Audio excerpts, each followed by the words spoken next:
Good afternoon. The November 14th, 2024 System Expansion Committee meeting is called to order. The time is 1:32. I am the System Expansion Committee Vice Chair. Chair Balducci is expected to join us by about 2 p.m. She may join online in transit. I want to welcome everyone attending the meeting both in person and via Zoom. Today we are offering live simultaneous interpretation services in Cantonese and Mandarin for those joining virtually and those in the Ruth Fisher boardroom. If you need interpretation services and you are here in person with us today, please speak with staff at the table outside the boardroom. Interpretation via Zoom is accessible through the interpretation button in the toolbar, which looks like a globe, and audience members just need to select which language. Can I ask an interpreter speaking in Cantonese to please repeat this information?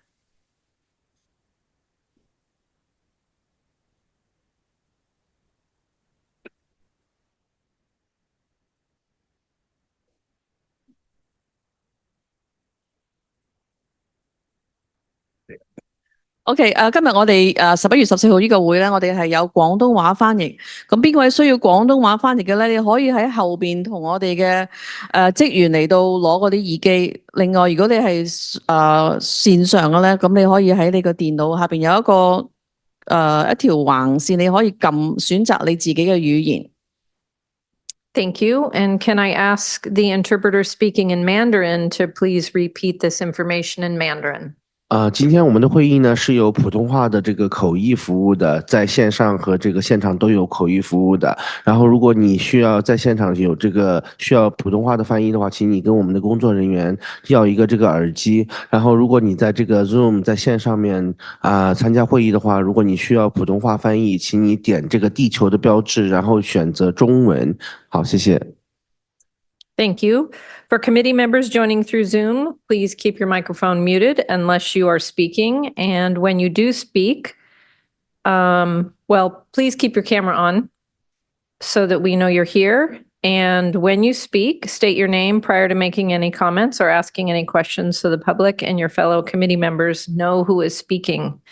At this time, I'll ask Alejandro Manzan to do roll call, please. Nancy Backus. Angela Burney, Cassie Franklin. Here. Member Franklin is present. Bruce Harrell. Here. Member Harrell is present. Jim Castema. Present. Member Castema is present. Kim Roscoe. Here. Vice Chair Roscoe is present. Dave Summers. Here. Member Summers is present. Dan Strauss. Claudia Balducci. And Madam Vice Chair, a quorum of the committee is present at this time. Thank you very much. At this time, I do not have a report from the chair, and we will move into the CEO report. Thank you, Vice Chair Roscoe and members of the committee. I have several updates today, but I'm going to try to be as brief as I can in the interest of time. First, some good news coming from our newly opened Linwood Link extension, which was the most recent extension to our Link Light Rail system.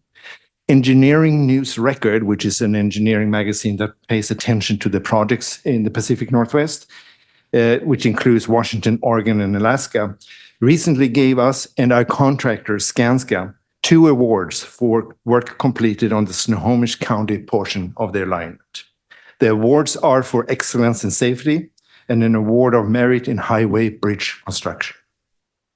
The same project also received awards from the Northwest Construction Consumer Council, including Best Public Project over $10 million, and for Innovation and Achievement in Sustainability. Congratulations to all the Sound Transit staff that worked on these projects, and thank you to our contractors for the successful and collaborative work on this challenging project. Moving on to a quick update on activations. As part of our focus on continuous improvements, Agency Oversight Department in the agency has launched an agency risk assessment last week. We plan to evaluate the delivery of multiple openings over the next few years that are coming at us, while preserving our commitment to support ridership and provide capacity to support key regional events such as the 2026 World Cup, which will open here in the region in June of 2026. This is a critical opportunity for our agency to take the time to reflect on our recent successes and challenges with an eye toward future openings, and we intend to incorporate recent lessons learned and act on new strategies to further mitigate risks around these future project openings. This approach to risk assessment is conducted regularly at the project and program levels to make sure that we monitor progress and performance on everything we do at the Sound Transit Agency. Quick update on the Downtown Redmond Link Extension project. System integration, testing, and completion work is still underway on this project. And after carefully reviewing where we are today, I have decided to wait on establishing a formal opening date for this project. I simply need more information from the project team. There's civil work on the guideway that must be finished before systems integration testing is complete, and I need to understand exactly what that timeline looks like. We expect to be able to announce an opening date in January, at which point we will be much more confident in the schedule for the remaining project tasks. We are still, and this is the good news, we are still on target for a spring opening next year for the Downtown Redmond Link Extension project. Moving on to the East Link Extension project. Last weekend, as many of you may have experienced, the 4 downtown Seattle stations closed to support tie-in work necessary to connect the 2 line coming across Lake Washington to the existing 1 line. This is the first of several partial closures over the coming months that we have to do to be able to connect the systems. Through most of the although most of the track work to connect the 2 lines was completed in 2020, this work that we are doing now is mostly related to systems integration, including electrical, signals, and communication systems.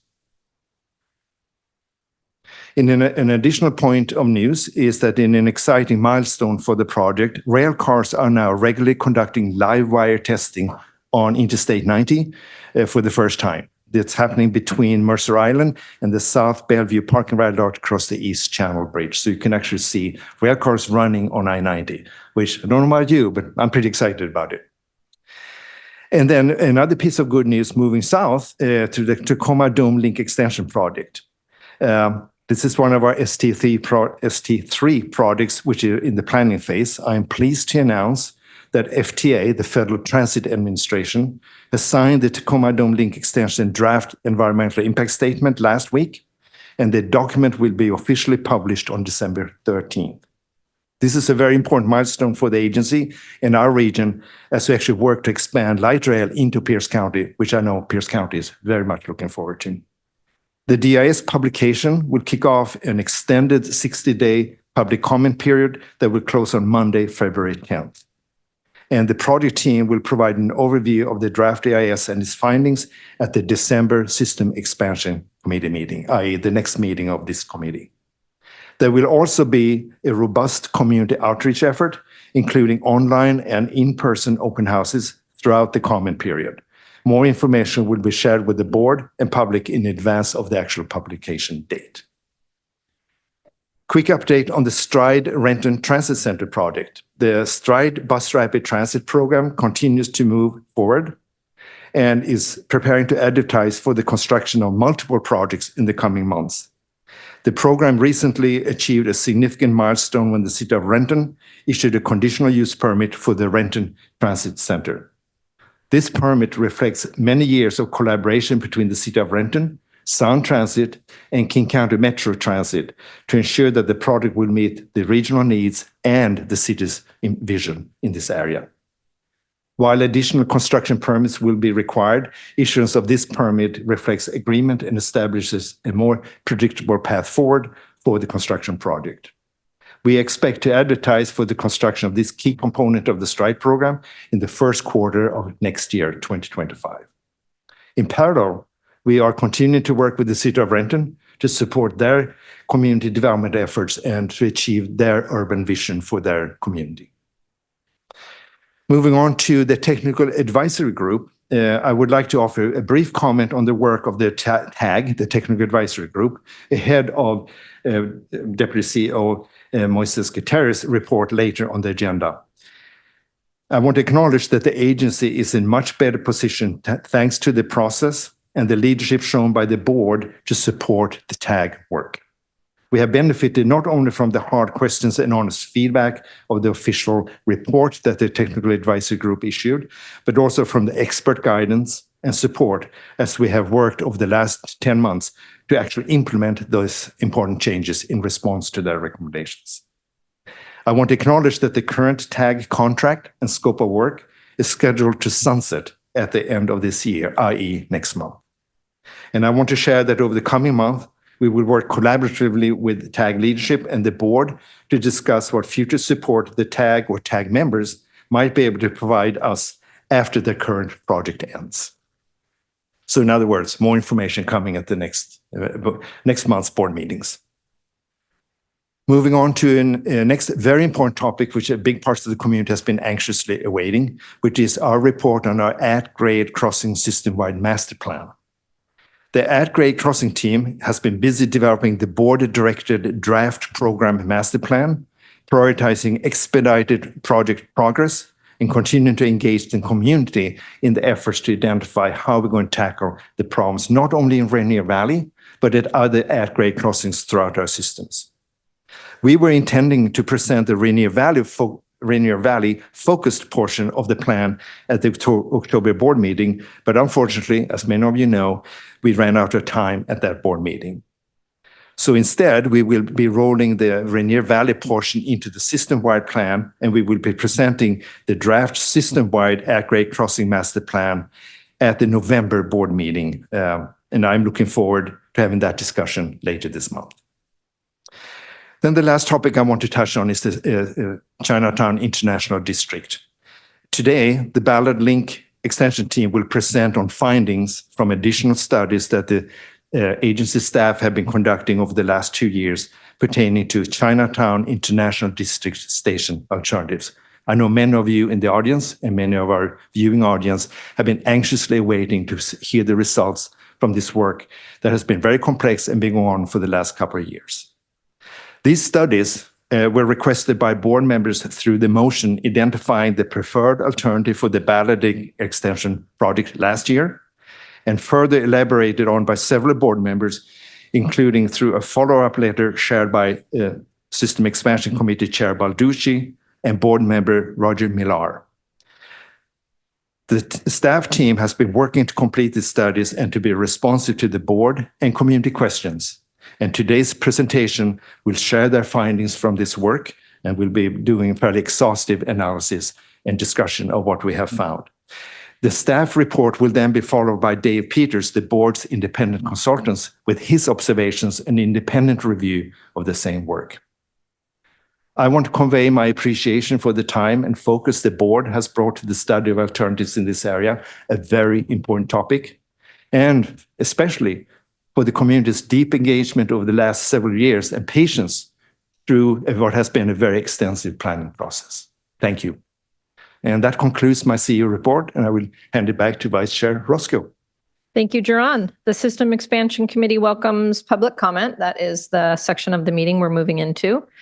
And we see it as an important part of the public process. Comments are received and considered by the committee in its deliberation. Alejandro, what types of comments are we getting today? Madam Vice Chair, the committee received a handful of written public comment, and we have 6 people signed up here in the Ruth Fisher boardroom and 2 virtual public commenters. All right, board members have received written comments submitted before the meeting. And I will now ask Alejandro to read the names and summaries of those comments.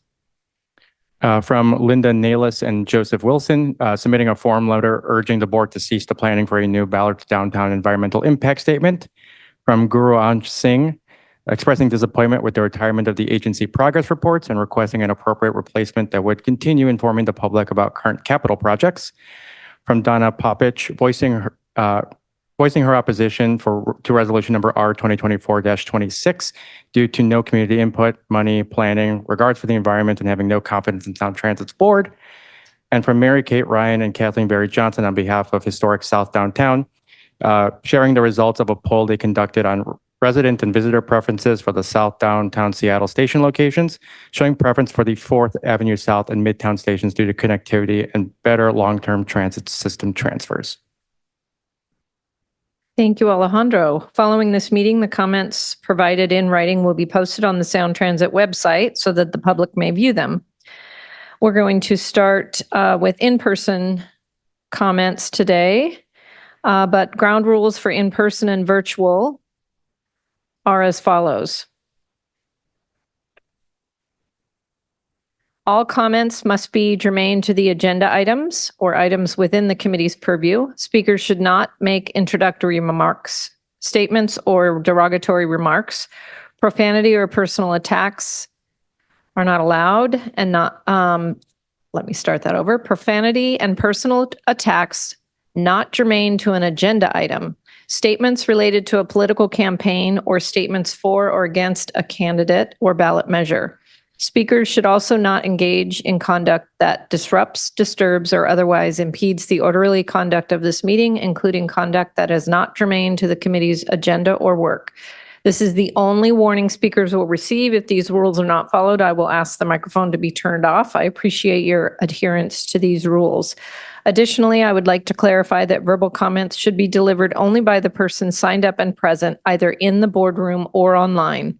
If you intended to provide verbal public comment on behalf of another person, please provide those comments in writing to the board administration team or send it to the meeting comments at soundtransit.org email address so it can be processed as a written comment and distributed to the board.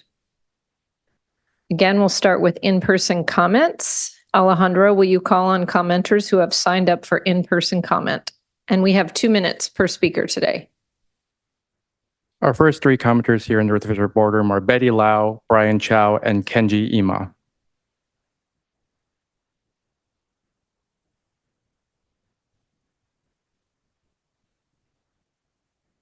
And all 3 microphones work. You don't need to change chairs to speak.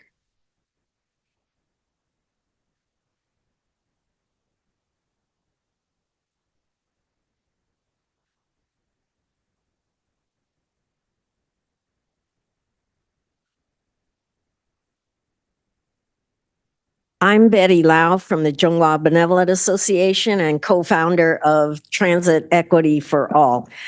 The scoping period has begun, but critical information is minimized, glossed over, or hidden in links within links. Here are some examples. Please compare to the hidden HNTB letter of January 24, 2023 to Sound Transit. 1, North and South of CID developed with community partners and agencies, not mentioning 4th Avenue is voter approved and community supported. This is bias.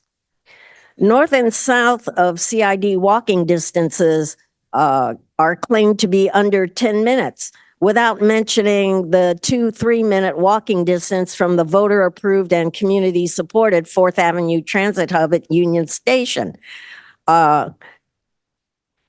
And HNTB says it's 12 minutes. For seniors like me, it's 20 minutes minimum. And for those with wheelchairs, walkers, and canes, it's going to be a whole lot longer. Please think about the ADA implications. 3, north and south of CID connectivity does not mention the out of direction walk and travel times faced by East Side, CID, and other riders. That's bias. 4, south of CID station platform is at 6th and Royal Brougham, a quarter of a mile from the misnamed Dearborn Station, where one would expect a platform to be. 5, north of CID station needs an extremely deep bore tunnel to Pioneer Square, or they will be forced to go to Westlake. Please stop the bias. Stop the single narrative exploitation. Thank you. Thank you.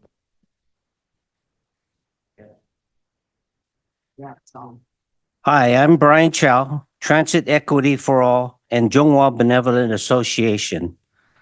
Cities with well-connected public transportation systems reduce carbon emissions by up to 37%. Move forward on fourth. Imagine a central transit hub that empowers the CID and the region, igniting economic growth and revitalization. Think of the possibilities for the fragile, endangered Chinatown International District. Move forward on fourth. A central transit hub pulsates with life and opportunity. North and south of CID creates a broken spine to be avoided at all costs. I'd like to mention regarding the report that you folks provided that's going to be given to you folks after the comments put out by the independent consultant on the 4th Avenue build. Now, I'm having a hard time understanding why 5th Avenue and 4th Avenue were the only choices in the beginning. And after the community spoke up about 5th Avenue, 4th Avenue should have been the option. Instead, you had north and south. This report by the independent consultant only provides bad things about the 4th Avenue and does not provide anything good about it. But yet you put it as a option at the beginning of this whole process. It's very hard to understand why 4th and 5th are given as options, and now 4th is just outright rejected by this consultant. There was a tab of 700 million on the 4th Avenue, and now it's no good. Thank you. Thank you. I am Kenji Ima of Morinosuke and Mariko Ima, who bought the Reynolds Hotel in 1940. It is on 410 4th Avenue, just adjacent to the International District, and will be affected by several of your alternatives. We would like to extend our ownership beyond 84 years. As immigrants, we picked the opportunity of running a property based on our willingness to work hard and long hours. Aside from the 3 years we were in a Minidoka concentration camp, we successfully served the housing needs of low-income Seattleites over 40 years. And in the following 4 decades, over 10,000 convicts have been served in a reentry program. And by the way, it is the only facility in Seattle. The thousands of low-income Seattleites served by the hotel, as well as over 10,000 convicts in the reentry program, thank you for this public good. And the Ima family thanks Seattle for the opportunity to reach our American dream. Let us continue. God bless Seattle. God bless America. Thank you. Who are our next 3 commenters? Our next 3 commenters are Matt Ima, Mary Kate Ryan, and Carrie Stanley.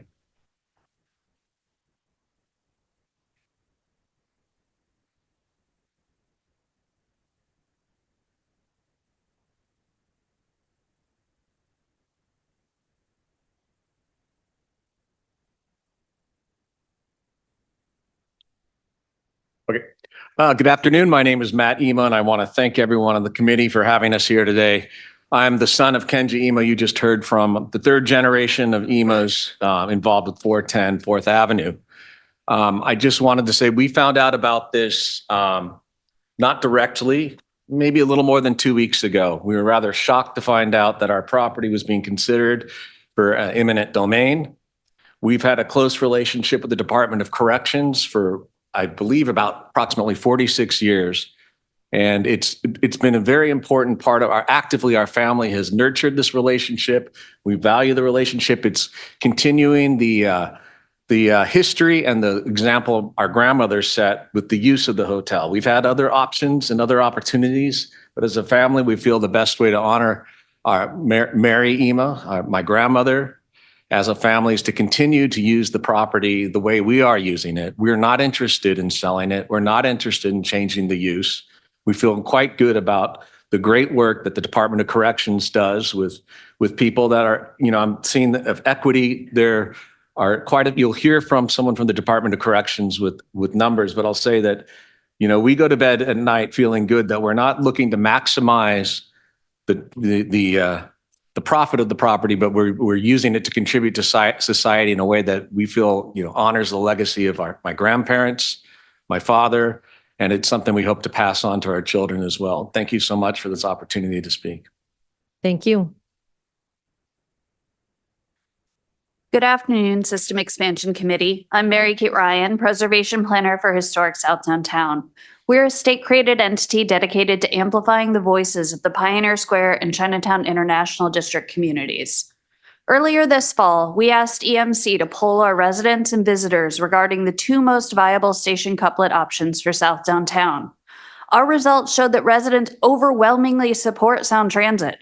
They want future light rail expansion and are willing to shoulder the inconvenience and construction disruptions to achieve a long-term vision of a thriving urban core with connected, convenient transit system that brings people to South Downtown.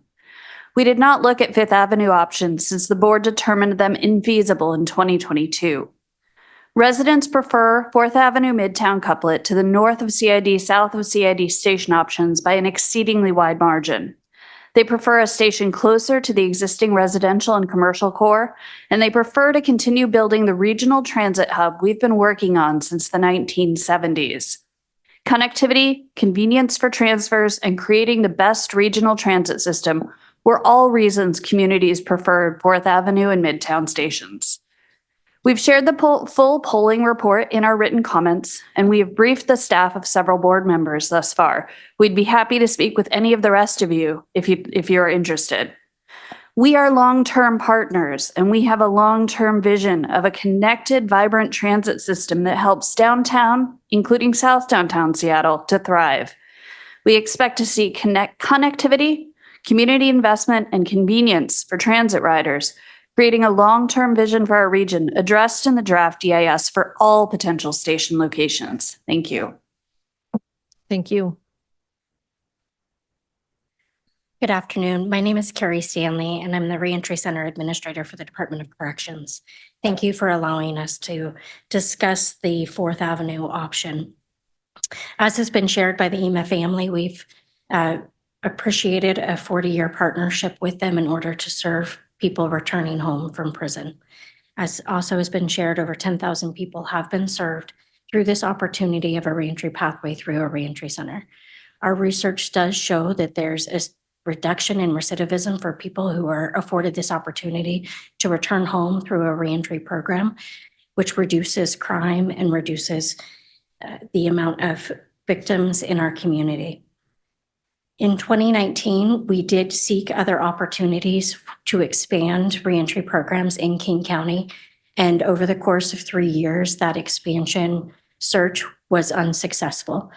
The siting of a reentry center is governed by RCW and is quite difficult, as the 2019 to 2022 search proved.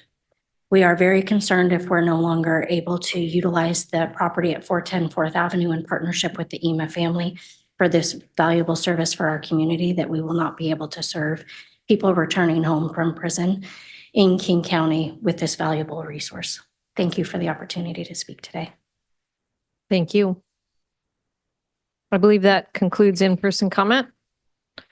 Okay, we will now move into virtual comment. On our Zoom virtual meeting platform, I ask that when your name is called, please identify yourself using the raise hand function in Zoom so that staff can send a prompt to unmute you. If you are joining the meeting by telephone, press star 9 on your phone so you can be identified. You will be instructed how to unmute yourself in order to give your comment. Our first virtual commenter is Craig Ema.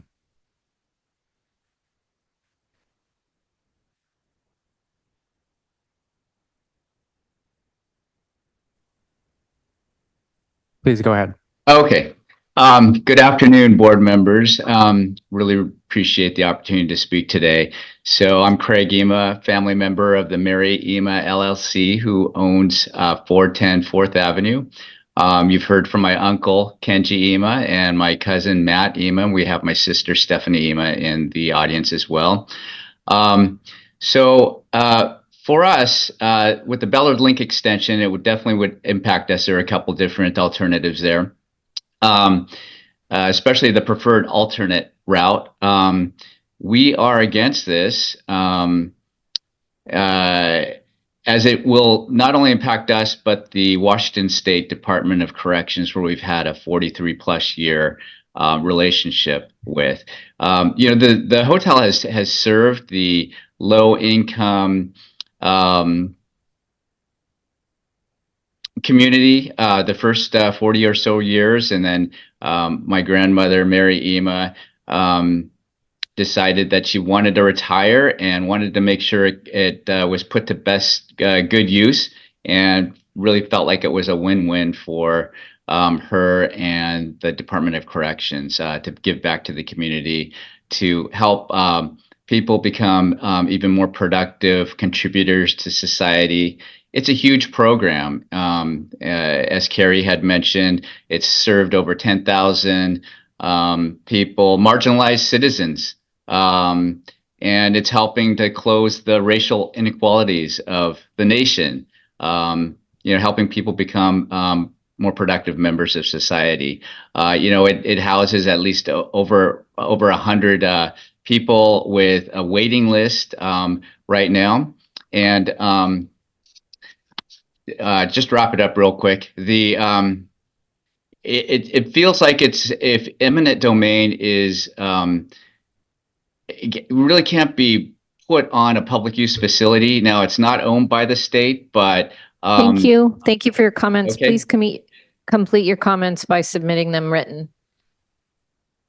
You can finish your commenting period, or you can complete your thoughts by submitting written comments. Alejandro, who is next virtually? Our final commenter is Zachariah Osman.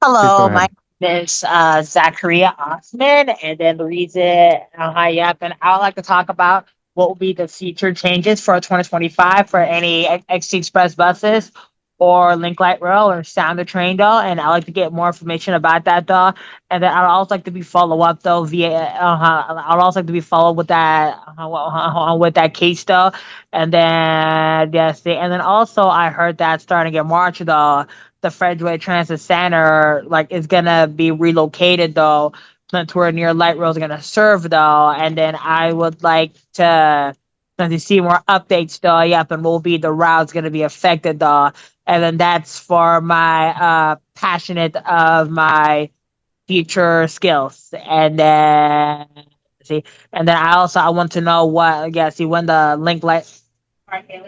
Yeah, and I just want to know when the light rail is going to be open across Lake Washington, though, and then also what is going to be the bus restructure in Federal Way, and that's all I can say.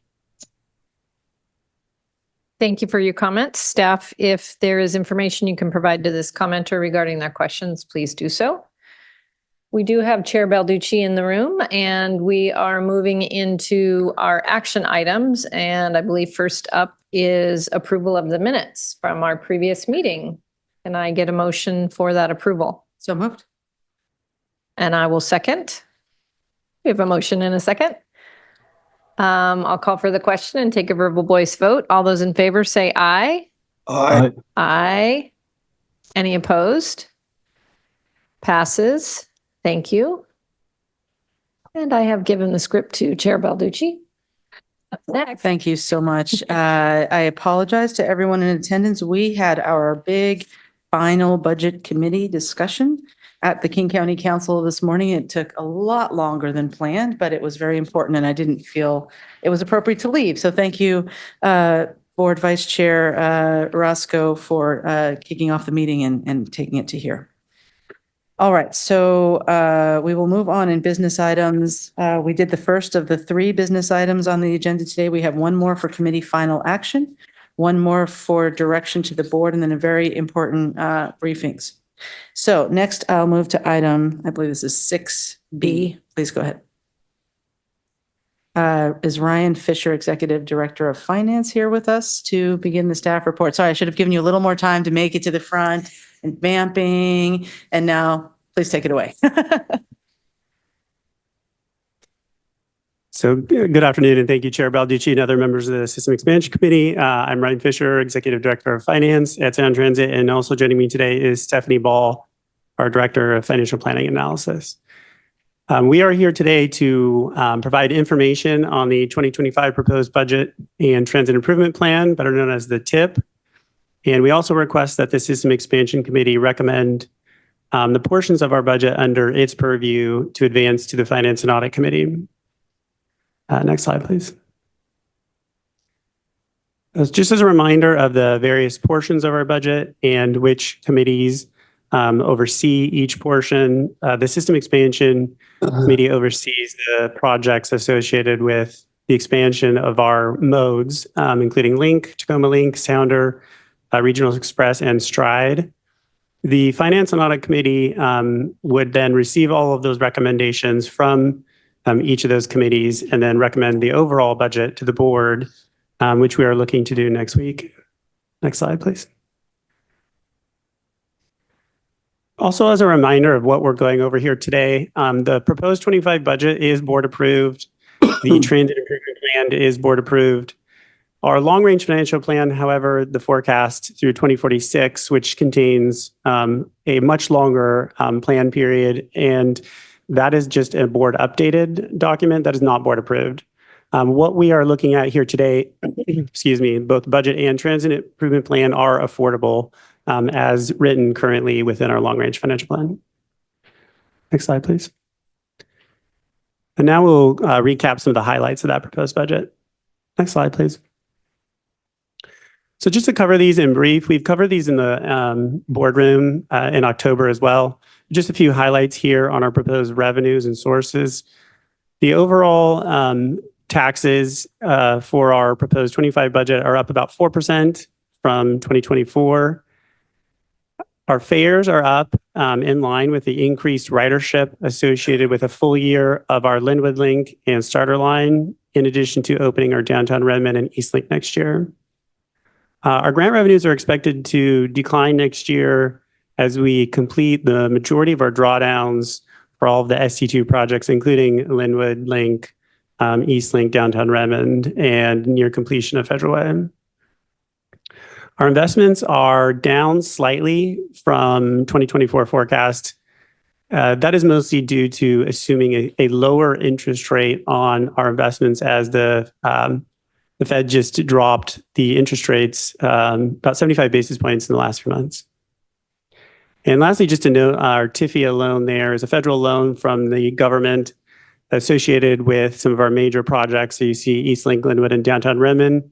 We plan on drawing down about 2/3 of the remainder of our TIFIA loans next year, just to take advantage of the slightly higher rates that we can invest that in relative to the rates that we pay on those loans. Drawing down these TIFIA loans have always been a part of our long-term financial plan to optimize our cash before we get into a sort of the next period of peak construction. Next slide, please. So I won't cover these sort of uses in too much detail here. We've covered these both in the boardroom and in each of the individual committees. Here today, we're going to go into more details on that magenta arrow there on the system expansion projects, which are up about 2% over our 24 forecast.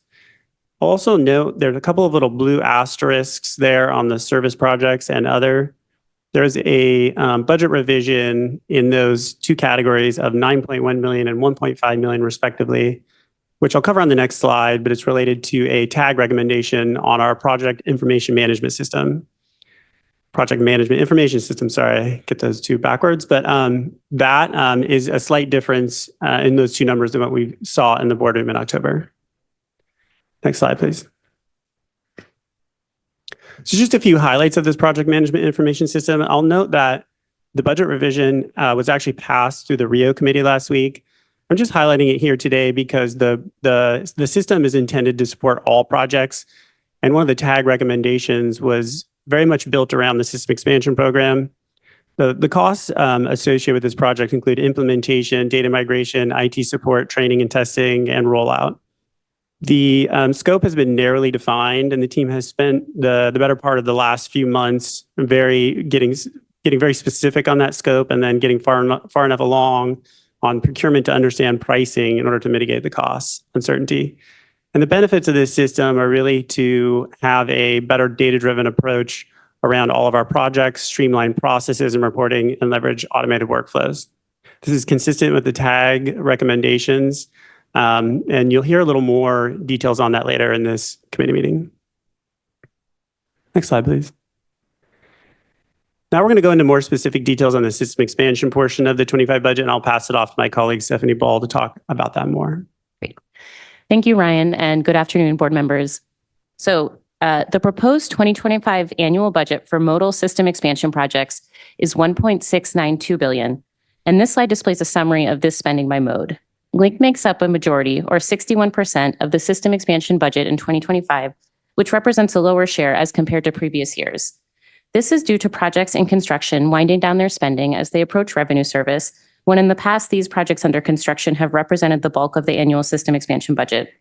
In 2025, the majority of the Link budget is made up by projects in planning, such as Ballard Link and West Seattle Link.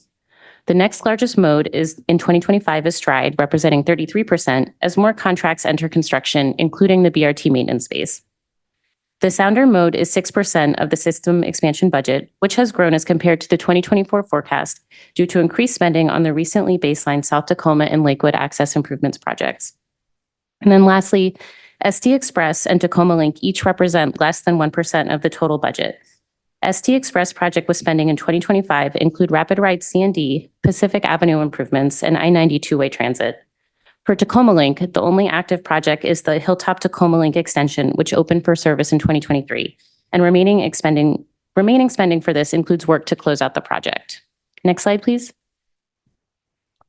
So this slide shows annual expenditures by phase, with 2023 actuals in green, 2024 forecast in blue, and the 2025 proposed budget in pink. The 2025 budget is 2.4% higher than the 2024 forecast. And so while total spending, as shown on the far left of this graph, it follows a historical trend, the spending by category or phase shows how the agency is beginning to transition towards ST3 projects in planning as it finalizes construction on the ST2 program. So some takeaways related to these phase categories include the following.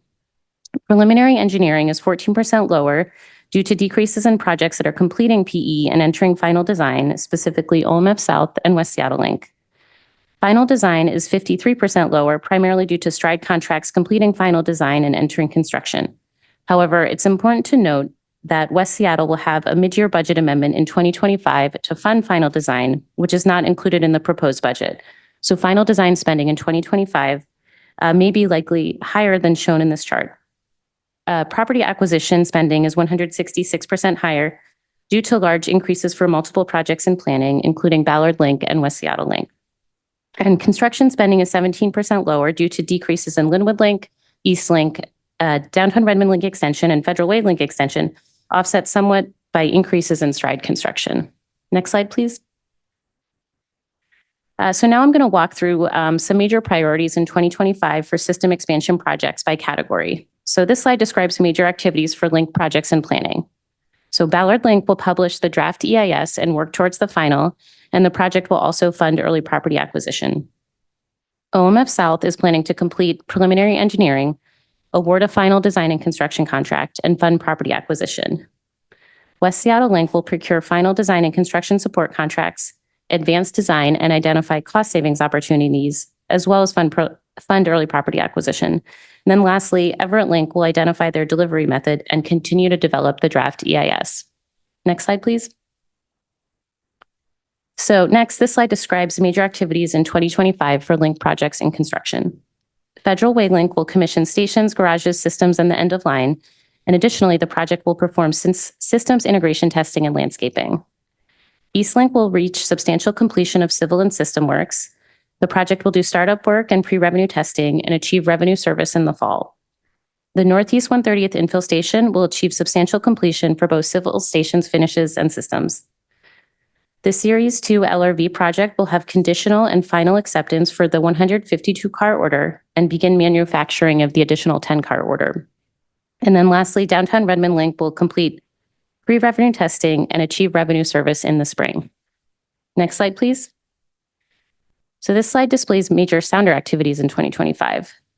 The Sumner, Kent, and Auburn Parking and Access Improvements Project represents the bulk of the sounder budget for next year. We will achieve substantial completion of Sumner construction and the midpoint of construction for Kent and Auburn.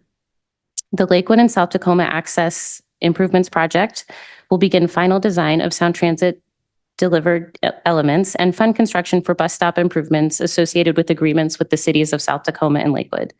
Then lastly, under the Sounder South Capacity Expansion Projects, we'll complete environmental review of the King Street Station platform area improvements, as well as continue environmental review for the Pierce County Track and Signal Improvements Project. Next slide, please. So next, this slide displays major STRIDE activities in 2025. I-405 BRT will complete 100% design, continue construction for WashDOT delivered contracts, and issue construction notice to proceed for the South Renton, Burien, and Bellevue Transit Centers. SR 522 BRT will continue construction at third-party delivered projects, including Northeast 145th at I-5 and Shoreline, UW Bothell, and Northeast 185th Street, as well as start construction on new contract awards. Then lastly, the BRT maintenance space will also begin construction in 2025. Next slide, please. So next, I'm going to go over the proposed changes to the Transit Improvement Plan, or TIP, for system expansion projects. As a reminder, the TIP reflects the multi-year budget or authorized allocation for active projects, which includes past actuals and future spending. And this is in contrast to the annual 2025 budget, of which we just went over. Next slide, please. So this slide walks through changes from the 2024 adopted Transit Improvement Plan for system expansion projects to the 2025 proposed Transit Improvement Plan. Increases to a project's authorized allocation can be approved as part of a mid-year budget amendment or during the budget process. Additionally, during the budget process, we will also see decreases to the TIP as we close or defund projects. So walking through the table. First, there are the increases that have already been approved by the board. Since the 2024 adopted TIP, the board has approved $200 million in mid-year budget amendments for system expansion projects. This includes the baseline actions for the South Tacoma and Lakewood access improvements, as well as the budget amendment approved for Eastlink last month. Next, there are $86 million in proposed changes that are requested for the board to approve during this budget process. This is composed of 3 items: increases to existing projects, decreases to existing projects, and closed projects. First, there's $122 million in proposed increases for projects that are in planning. I will walk through these increases in more detail on the next slide. Next, there are decreases to some active projects totaling $0.47 million. These are made up of decreases for the First Hill Streetcar and the Link Operations and Maintenance Facility East. First Hill Streetcar is defunding the remaining authorized allocation as they prepare to close out in a future year, and the Operations and Maintenance Facility East has a transfer to the Environmental Remediation Project. Lastly, there are 2 projects proposed for closure: the Mukilteo Station South Platform and the Sounder Yard expansion, which will be removed from the TIP entirely. And this is because the TIP includes only active projects. Next slide, please. So this slide describes the proposed increases for TIP projects in planning in more detail, which total $122 million as described on the previous slide. So as mentioned earlier, changes to a project's authorized allocation can be approved as part of a mid-year budget amendment or during the budget process. In general, the mid-year budget amendments are funding the next phase of work for a project, such as a baseline action. In contrast, increases requested during the budget process for projects in planning are smaller and should assist in funding staff and resources for the project until the next mid-year budget amendment associated with the milestone. So first, Ballard Link has a proposed increase of $77 million to complete the draft EIS phase and some early property acquisition. This will fund project work until a budget amendment for additional design services to support completion of preliminary engineering. Next, OMF South has a proposed increase of 9 million to advance design and construction procurement and to advance early utility work. West Seattle Link has a proposed increase of 24 million to support administration, third-party design review, planning for property acquisition, and advancing cost savings opportunities and the work plan. This will fund project work until a budget amendment in 2025 to fund final design. The North Corridor Maintenance of Way has a proposed increase of 10 million to support progressive design build for a permanent facility. And then lastly, the Sounder South capacity expansion has a request of 3 million to evaluate additional round trip advancement. Next slide, please. So now I will go over where we are in the timeline and next steps. Next slide. So as Ryan mentioned, in October, we have presented the proposed budget and TIP to the Finance and Audit Committee and the full board.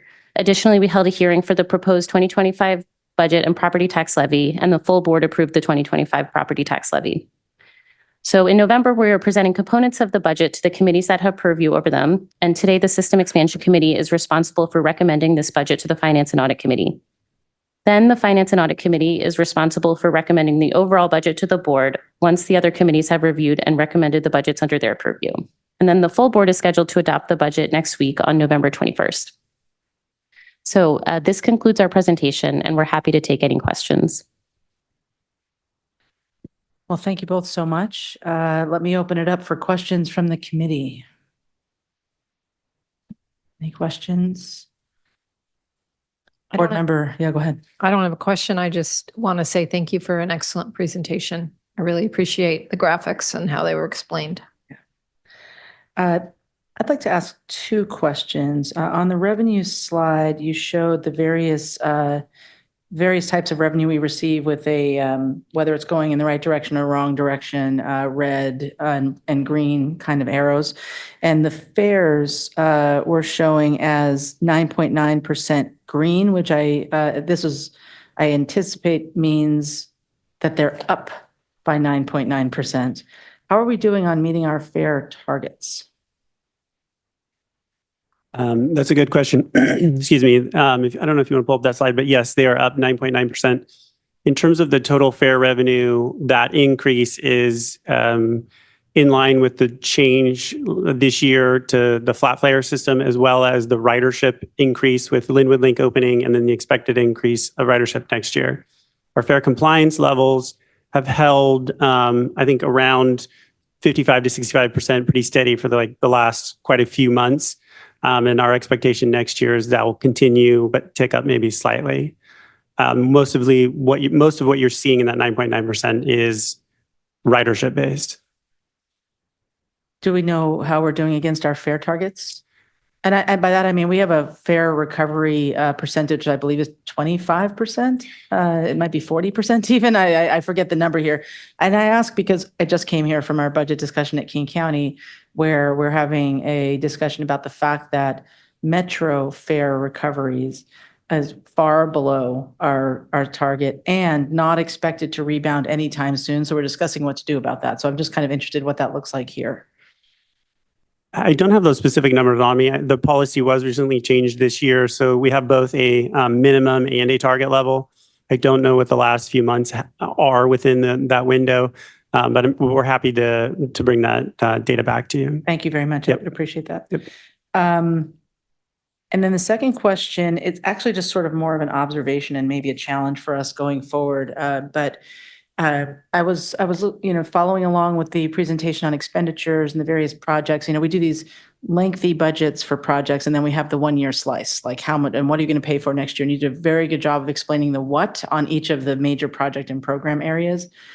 I do wonder how and when does the board get at what is building to those project slice expenditures? Are we being efficient? Are we using the right number of FTEs? Are we seeing an increase in staffing utilization? Are we seeing an increase in unit costs or any other thing that's building into those that tells us whether we're buying as much as we could in this 1 year project process? Budgeting here is very different than budgeting back at the mothership, I have to say, and it always has been, and that's okay. But I am interested in sort of us thinking about that, whether there's some way we can use the budget process each year to identify where we are seeing trends that are ultimately impacting our long-range affordability. It seems like an opportunity that we could take in future discussions. This is a very good point. And internally, that's something we, of course, look at and discuss. I think one of the purposes of the project management information system that you saw earlier is just in that regard, to have a better data-driven approach around the projects, including what you are referring to. I look forward to those discussions and having additional information. But it is our task today to make a recommendation on the proposed 2025 budget and transit improvement plan to the Finance and Audit Committee. So I'm going to ask Alejandro to read that action into the record. I read about 2/3 of it, but you have to read the whole thing. Yeah. Item 6B is motion number M 2024-77, a motion of the System Expansion Committee of the Central Puget Sound Regional Transit Authority recommending that the portions of the proposed 2025 budget and transit improvement plan reviewed by the System Expansion Committee be forwarded by the Finance and Audit Committee to the board with a do pass recommendation. All right, as before us, is there a motion to approve? This is Roscoe. I'll make that motion. Thank you. Is there a second? Board Member Franklin, I'll second. All right, thank you, everyone. The voice that came out most clearly was Board Member Franklin. So thank you for the second. All right, any further discussion? All those in favor of the motion, please signify by saying aye. Aye. Any opposed, please say nay. Motion carries. Thank you very much. I know it's a big time of year for you all. Good job. We'll see you further down the line. All right. Final action item for today is item 6C regarding some property acquisitions. And I'd like to invite Clint Dameron, Acting Real Property Director, to kick off the staff presentation. Welcome. Please go ahead. Thank you. Good afternoon, Chair. Good afternoon, Chair Balducci and members of the System Expansion Committee. My name is Clint Dameron, and I am the Acting Director of Real Property. With me today is AJ Curcirillo, Real Property Project Manager for the OMF South Project. This item requests your due pass recommendation to the full board for acquisition of property rights needed for the construction, operation, and maintenance of the Operations and Maintenance Facility South. On June 27th, 2024, the board selected the South 336th Street alternative in Federal Way as the project to be built. This alternative includes the site of the Christian Faith Church, for which the board approved acquisition on September 28th, 2023, followed by a possession and use agreement effective July 18th, 2024. Shortly thereafter, FTA issued a record of decision on August 7th, 2024. This is the third of 5 batches of properties for which we are seeking board approval. This action would authorize acquisition of property rights from 24 properties, consisting of 1 partial fee acquisition and a combination of temporary and permanent easements on all 24 properties needed for this portion of the project. Staff have been communicating with the property owners and will continue to work with those impacted to assure they have access to relocation advisory services and other eligible relocation benefits as outlined in the Uniform Act. Thank you, and I'd be happy to answer any questions. Thank you very much. Are there any questions for staff? It's good to see this going forward. It seems like quite a while ago that we all went down. We trooped down there. We toured the various locations for this maintenance space. It is challenging to site a maintenance space, and it is good to have a location and to be moving forward. So thank you for your work on this. Welcome. I'm not seeing any questions. I'll ask Alejandro to please read the item into the record. Item 6C is resolution number R 2024-26, a resolution of the Board of the Central Puget Sound Regional Transit Authority authorizing the Chief Executive Officer to acquire certain real property interests, including acquisition by condemnation to the extent authorized by law, and to reimburse eligible relocation and reestablishment expenses incurred by affected owners and tenants as necessary for the construction, operation, and maintenance of the Operations and Maintenance Facility South project. All right, thank you. Is there a motion to approve? This is Roscoe, and I will gladly make that motion. Thank you. Is there a second? I'll second. Second. Board Member Summers by a nose. It is before us. Any final comments or discussion? I mean, these are big decisions, and it's important to be moving forward as somebody who represented a jurisdiction that accepted an operations and maintenance facility. I'm glad to see that we found a place. It can be very difficult. So let's go. Let's do it. All those in favor, please signify by saying aye. Aye. Aye. Any opposed, please say nay. The motion carries with a do pass recommendation unanimously, and we'll go to the board. Thank you. This brings us to reports to the committee. And just before I move into the report on the Ballard Link Extension Chinatown International District Further Studies report, I wanted to acknowledge, if it hasn't been done already, that board members Prince and Frizzell are joining us for this presentation. I want to welcome you both. They're not regular members of the committee, but of course, every board member is welcome at every committee. And I'm glad to see that there's interest in this topic because it's been one that we've been hearing about here at the System Expansion Committee for a very long time. And there's a lot of community interest, and I'm very much looking forward to this presentation and discussion today.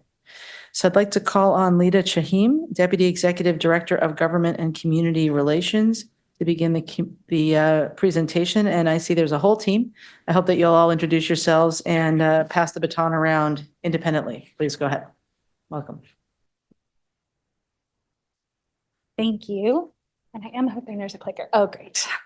For efficiency. Thank you very much. Hello, good afternoon, Chair Balducci and members of the committee. I am Lida Chahim, Deputy Executive Director for Government and Community Relations, and I'm joined by Brad Owen, our Executive Director with a Capital Program Delivery, as well as Daniel Turner, High Capacity Development Manager. We are here today to provide an update on the Chinatown International District additional studies for Ballard Link Extension project and provide an update on South Downtown Hub progress. There is no action associated with today's presentation. We'll start with a brief project overview, dive into the CID additional study results, and then South Downtown Hub progress, followed by next steps. While we have a lot of material to cover today, we'll endeavor to move swiftly through the material and provide highlights of all of what's been included in your packet, and leaving time for questions and any discussion. So a quick reminder that the Ballard Link Extension project will add 8 miles of light rail, including a new rail-only downtown tunnel. It includes 9 new stations from Chinatown International District to Ballard. We are currently in the planning phase, shown in green on this timeline, for the Ballard Link Extension project, followed by design here, shown in yellow, and construction shown in orange. To give some context on the additional studies requested, I wanted to take a moment to remind us of where we are in the environmental planning process. We published the West Seattle and Ballard Link Extension Draft EIS in 2022. And following that publication, we had a 90-day extended public comment period. We received extensive feedback all across both project corridors, but particularly related to the CID station area. Of note, the CID station area, which includes the historic Pioneer Square and CID neighborhoods, is the only station area densely populated with communities of color along this project corridor, is lower income, includes higher than average proportions of elderly and disabled residents. The station area is a focus for Sound Transit and City of Seattle's application of a racial equity toolkit. I wanted to provide a snapshot of the feedback at that time that has been grounding for the process as we have moved forward. In particular, feedback included recognizing the multitude of past harms and the ongoing effects that those harms have today from past infrastructure projects and policies, strong concern over displacement of businesses in the CID and potential loss of cultural identity, particularly associated with the Fifth Avenue alternatives, a desire to see additional near-term engagement between community and agency partners to collectively address remaining questions, minimize impacts, maximize community benefits, and support for investment in public spaces and an improved experience for riders. Engagement in this community throughout this process has truly been extensive. We just want to acknowledge again and appreciate the community commitment we've seen over the last 7 years. Based on the feedback received, the board directed and Sound Transit completed 12 areas of further study for Ballard Link Extension, including for the CID. Informed by the further studies and community feedback, the board identified preferred alternatives for the Ballard Link extension in 2023. This map captures that board direction from 2023 with preferred alternatives for the full Ballard Link extension and other EIS alternatives. Zooming in here on the Chinatown International District and SoDo area, the preferred alternative identified included the south of CID Station, now called the Dearborn Street Station, that you can see in pink on this graphic, and a north of CID Station, which is the Midtown Station shifted south. That is not on this graphic, but just a little bit further north into the downtown segment. The motion also directed staff to do additional studies, including the callouts here, minimizing or eliminating construction impacts and reducing the duration of construction, maximizing regional and local connections, and Union Station and activation and Jackson Hub improvements that we have been moving forward as part of our South Downtown Hub planning efforts. Our presentation today is focused on these additional study areas. We are sharing this information again with you and the public for informational purposes in advance of publication of the draft EIS for Ballard Link extension in 2025, after which we will have a comment period again, and the board will have the opportunity to confirm or modify the preferred alternative. I will now turn it over to Brad Owen to share more information about the construction component. Thank you, Lita. My name is Brad Owen, Executive Director, Capital Project Delivery. So based on community feedback and Sound Transit Board requests to explore ways to minimize or eliminate construction impacts and to significantly reduce the duration of construction, the Sound Transit technical team conducted an extensive further studies effort in the fall of 22 and early 23, engaged with an independent consultant to the board to review refinement ideas, and convened an independent expert panel to propose new construction ideas with the intent to incorporate any of those promising ideas that would reduce construction duration or impacts. Moving into the alternatives, here you see the three alternatives that were studied. We're going to start with the Dearborn alternative, move to the Fifth Avenue diagonal, and then finish with a look at the Fourth Avenue alternative. So on the next slide, you'll see Dearborn Street preferred alternative. The highlighted area there is the construction area for the Dearborn Street alternative. On the screen, you can see the construction drivers that were identified for Dearborn, the Seattle Boulevard traffic impacts, which will be mitigated during construction through traffic decking, a gas line that would be protected or relocated during construction. And then on the next slide, we're going to go through the sequence of construction for Dearborn. So to orient everyone, north is pointing to the upper right of this image. At the bottom of the screen here, you're going to see a construction duration bar. And as we move through the alternatives, I'll draw your attention to this bar for each alternative to communicate the anticipated years of construction for each stage. So the first stage of construction for Dearborn is demolition, utility reconstruction, and station excavation. This will take approximately 3 years. The next slide shows that we will move into the tunnel boring sequence, which brings the TBM machine through the station, and that will take approximately 1 year. And then the final stage of construction for this Dearborn alternative is station build-out, site and roadway restoration, and closeout. This stage will take approximately 3 years for a total duration of 7 years for the Dearborn alternative. Please note that for the alternatives, TOD potential will be shown in the final stage. You can see it there in orange. Construction of TOD opportunities is not included in the construction duration for the alternatives. Moving on to Fifth Avenue shallow diagonal alternative. North on the next slide. There we go. On the next slide, north is pointing down to the left. The station will be located beneath the area between Fifth Avenue South and Sixth Avenue South, east of and with underground pedestrian connection to the existing International District and Chinatown Station. On the screen, you can see here the construction drivers for Fifth Avenue shallow. The construction drivers were prioritizing minimizing business displacement, minimizing effects to historic buildings, and avoiding impacts to the historic Chinatown Gate. So on the next slide, we're going to go through the construction staging sequence for Fifth Avenue shallow. Just like the Dearborn alternative, the first stage is demolition, utility construction, and station excavation, anticipated to take 2 years for the construction of that.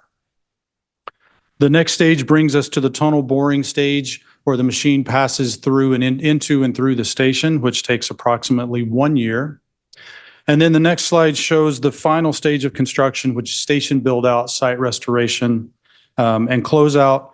This stage takes approximately 3 years for a total of 6 years for the Fifth Avenue shallow diagonal alternative. Once again, the TOD opportunities shown.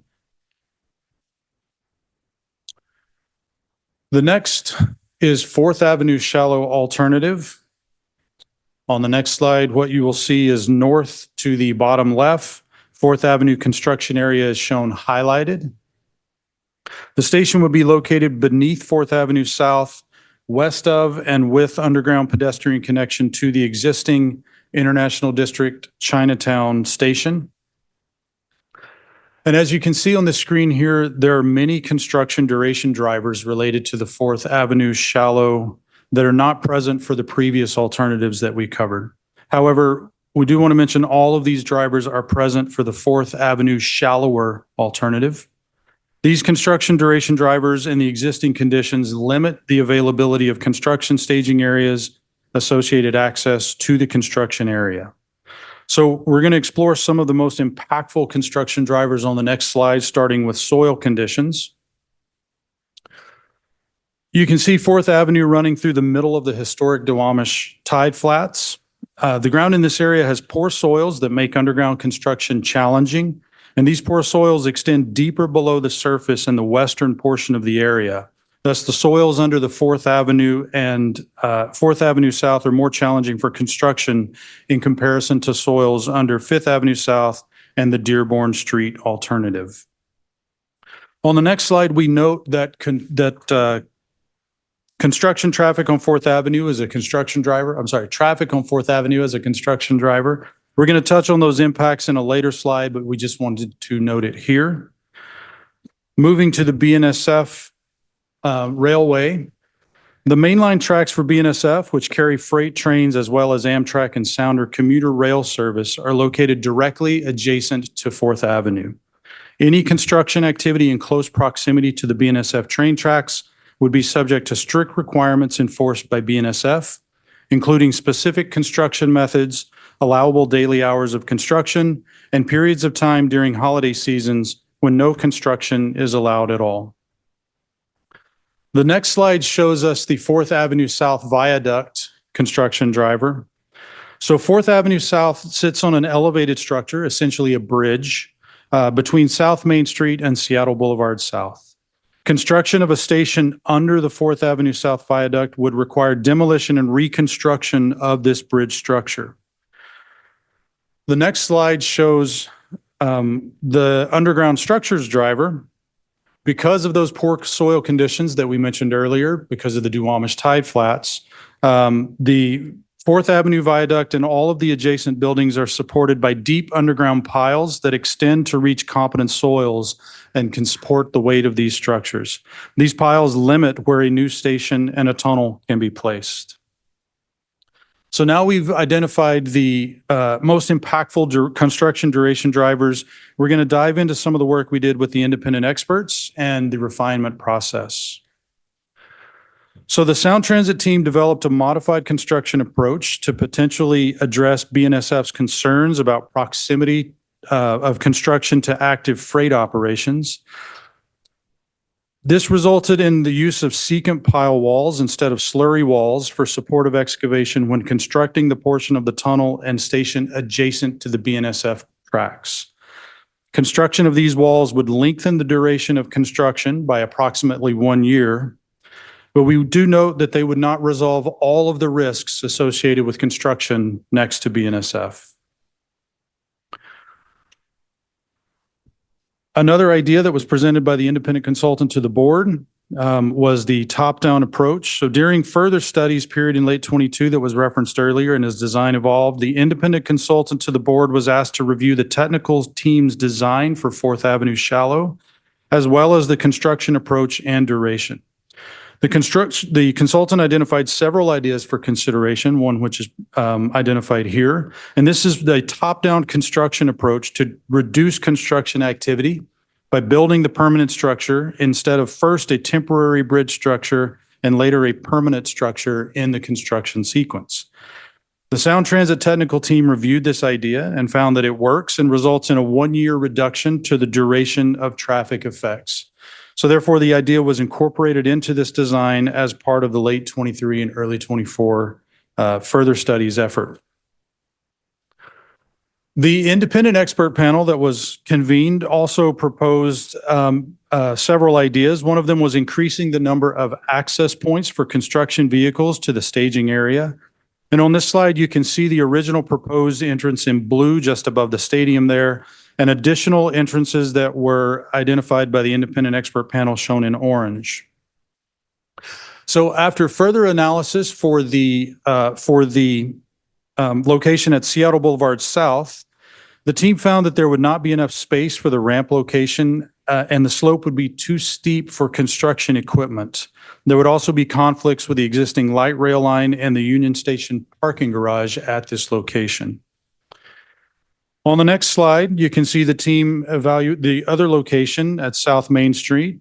When the team evaluated this, we identified the proximity to BNSF train tracks, the conflicts with an existing retaining wall, and minimal available space would add complexity and reduce or negate the potential construction duration savings.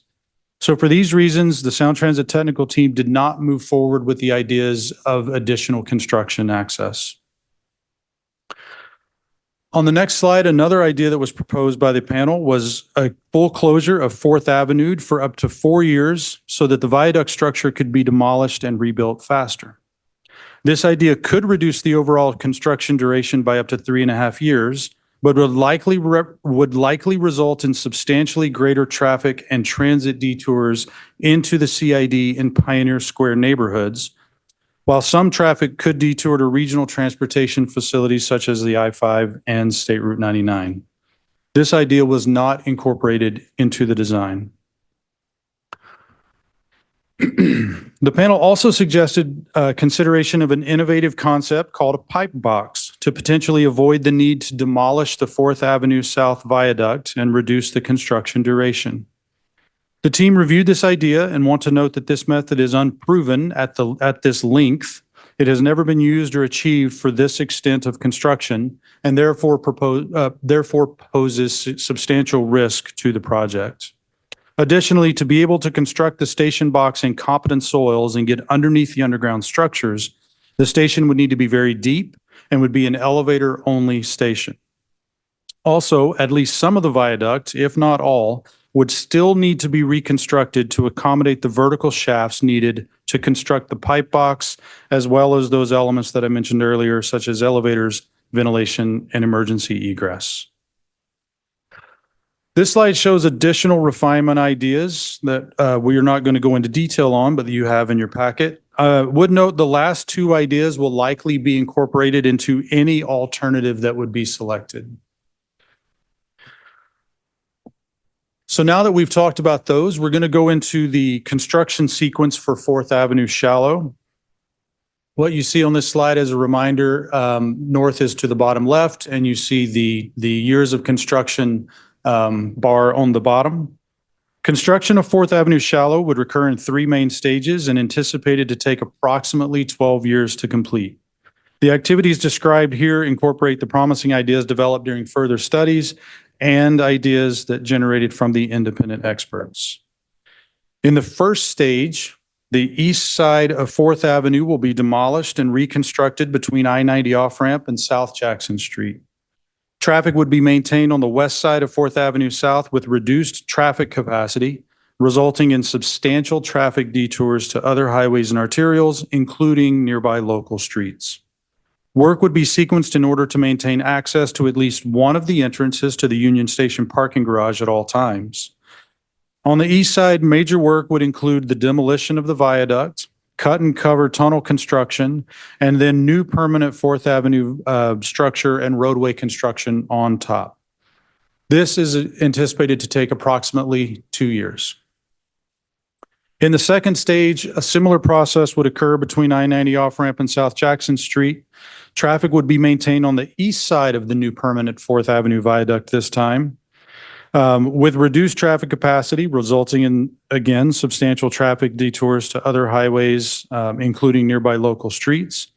The work would again be sequenced to maintain access to at least one of the entrances to the Union Station parking garage. However, this section is different because construction would occur adjacent to BNSF tracks.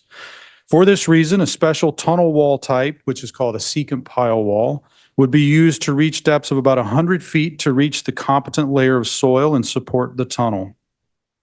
This special tunnel wall type is needed to minimize ground settlement risk of the BNSF tracks and takes longer to construct than the tunnel wall type on the east side. Construction sequence methods in this area would again be the demolition of the 4th Avenue Viaduct, construction of the cut and cover tunnel, construction of secant pile wall along with that, and then building the new permanent 4th Avenue structure over top. This sequence would take approximately 3 years. Stage 3 would see 4th Avenue fully closed to traffic between South Jackson Street and South Main Street. This would again result in detours of substantial volumes of general purpose traffic and buses to nearby streets such as 2nd Avenue Extension South, 5th Avenue South, and South Washington Street. During this time, major construction work would include temporary decking to maintain access to buildings, the demolition of South Main Street over BNSF tracks, 4th Avenue Viaduct demolition and South Jackson Street, demolition of a retaining wall system adjacent to the BNSF tracks, cut and cover tunnel construction, and then finishing up with construction of new bridges and streetworks over the cut and cover tunnel. This would take approximately 4 years. In the final stage, the new station would be constructed under the new 4th Avenue South Viaduct, with traffic fully restored on top of the viaduct during this construction. Major work in this stage would be the station platforms, station finishes, elevators, escalators, including an underground passage connection to the existing International District Chinatown station, and then all of the traffic signals, mechanical, and testing required. This would take approximately 6 years, but we do note that it would overlap with portions of stage 3. So in the next slide here, you can see the final configuration with everything built underneath and the 2 station entrances shown in the 4th Avenue configuration. So on this slide, you see the 4th Avenue shallower alternative. All of the construction duration drivers associated with 4th Avenue shallow apply to the 4th Avenue shallower alternative. Additionally, construction activities would extend further north along 4th Avenue to Jefferson Street and would affect additional buildings, including the King County Administration Building. So here you have a summary of everything that I just presented in your packet. And we do want to recap the cost drivers on the next slide. To recap the cost drivers that are unique to 4th Avenue, there's a risk that the 12 years are lengthened due to proximity to the BNSF tracks. Those risks could potentially delay and extend to the entire Ballard Link Extension project. There's also additional scope to rebuild 4th Avenue, additional cost and schedule impacts due to complex sequencing and maintenance of traffic during construction. We also want to mention the risk profile for this project would limit the number of contractors who would be willing and able to complete this work and could increase the cost. I'm now going to turn to Daniel Turner to talk about the rest. Brad, can you hear me? Press push. There we go. All right. Thank you, Chair Balducci and members of the System Expansion Committee. I'm Daniel Turner, Development Manager on the Ballard Link Extension and West Seattle Link Extension projects. And I'll be reviewing a summary of work we've done and will be doing to maximize regional and local connections. Recent work to maximize regional and local connections has included the following. We've completed a ridership assessment of regional and local travel, assessed differences between regional and local access trips. We are developing pedestrian and transit access improvements through our South Downtown Hub process and our BLE planning process. And we're developing station and transfer path refinements with a focus on passenger experience. This work is ongoing and will continue to advance and will include the development of wayfinding and signage recommendations to improve system and station access legibility. I'm going to briefly summarize the results of the ridership assessment, starting with some context on ridership modeling. Ridership modeling is used to determine the potential scale and magnitude of system and station usage. And when we're looking in the Seattle core, where we're focused here, we've found that the results are highly sensitive to small changes in the model, such as station access times, due to the high volume of transit options that exist in this area. And you can see on the graphic to the right, just an example from the ridership model that shows the high volume of options in the area. And lastly, we know that modeling does not predict how our riders might make travel choices. People make travel decisions based on a variety of factors beyond what a model can account for. So provide that context. Now I'm going to walk through our high-level ridership results for overall boardings, link-to-link transfers, and neighborhood boardings. On each slide, I'll show you the preferred alternative in pink, as well as the fourth shallow and fifth shallow diagonal alternatives in blue. And we're focused here on the extent between Westlake and SoDo Station, which is the area that's showing any notable changes in ridership between the alternatives. In this area, overall link boardings are similar between the alternatives, with slightly higher boardings for the Fourth Avenue shallow alternative. The next slide, we show the differences in transfers between link lines. Total average weekday transfers are similar between the alternatives, with slightly higher overall number of transfers. Again, for the fourth shallow alternative, there are some differences in where transfers occur in the model, with more transfers occurring at Westlake and SoDo with the preferred and Fifth Avenue shallow diagonal, and more at CID with the Fourth Avenue shallow. These changes are largely due to the estimated transfer times between link lines with the different alternatives, which are based on conceptual level of design and could change in the future. Can I interrupt you for a second? Yeah. I just need a little help reading this slide. What am I looking at? What's it telling me? I don't understand what the red circle versus the gray circle means. Sure. The red circle is the total average weekday boardings on the one line. And that would be all stations between Westlake, Midtown, Dearborn, and SoDo. And That can't be right. Sorry, that can't be right. That's the lowest number. The pink circle. Maybe I am not reading your colors correctly. There's a big circle that says 126,500. What's that? That is the 2 and 3 lines combined boardings in the same area. So it's showing all link boardings downtown, just separated between the two tunnels. And what are the 3 boxes the different options? So the Dearborn Street. It's at the bottom. Yeah. I just, I wasn't, it's not jumping out. Okay. Understand. Dearborn Street preferred on the left, and that both total up to 183,000 for the Got it. downtown stations. Yep, And I'm then with you now, I see it. So you get the ridership at the one line, the ridership on the 2 and 3 combined, and then they add up to the box at the bottom, which is total average weekday boardings by the 3 options. Now I'm Yes, reading it. great. Thank you. no problem. No, it's a lot of images on one slide. Okay, link transfers. We'll just cover, but I'll give you a moment to absorb the graphic here. Same thing, we show the circles that show the totals at each station location, and then the total for all 3 at the bottom.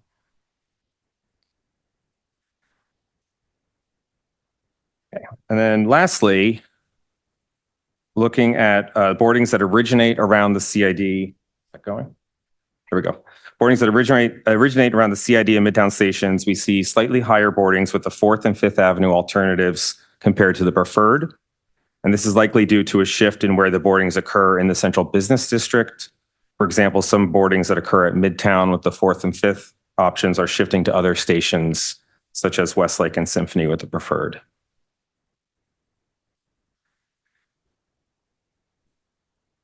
Okay. This slide shows a comparison of regional and local trips between the alternatives. There's a number of options on here, so I'm just going to summarize a few briefly. Trips that originate in the CID differ based on where you start in the CID neighborhood, and you can see 3 trips shown there. Trips on Sounder to locations north on the one line have similar travel times between alternatives. They're generally within 2 to 4 minutes, with the 4th Avenue shallow providing the quickest trip. And trips on the east side using the 2 line and transferring to the 1 line to go south or vice versa will see an additional 4 to 5 minutes of travel time.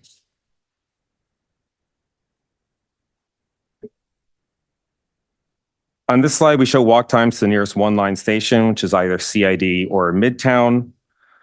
And these walk times are based on a consistent 4 feet per second. And obviously that can change based on the user.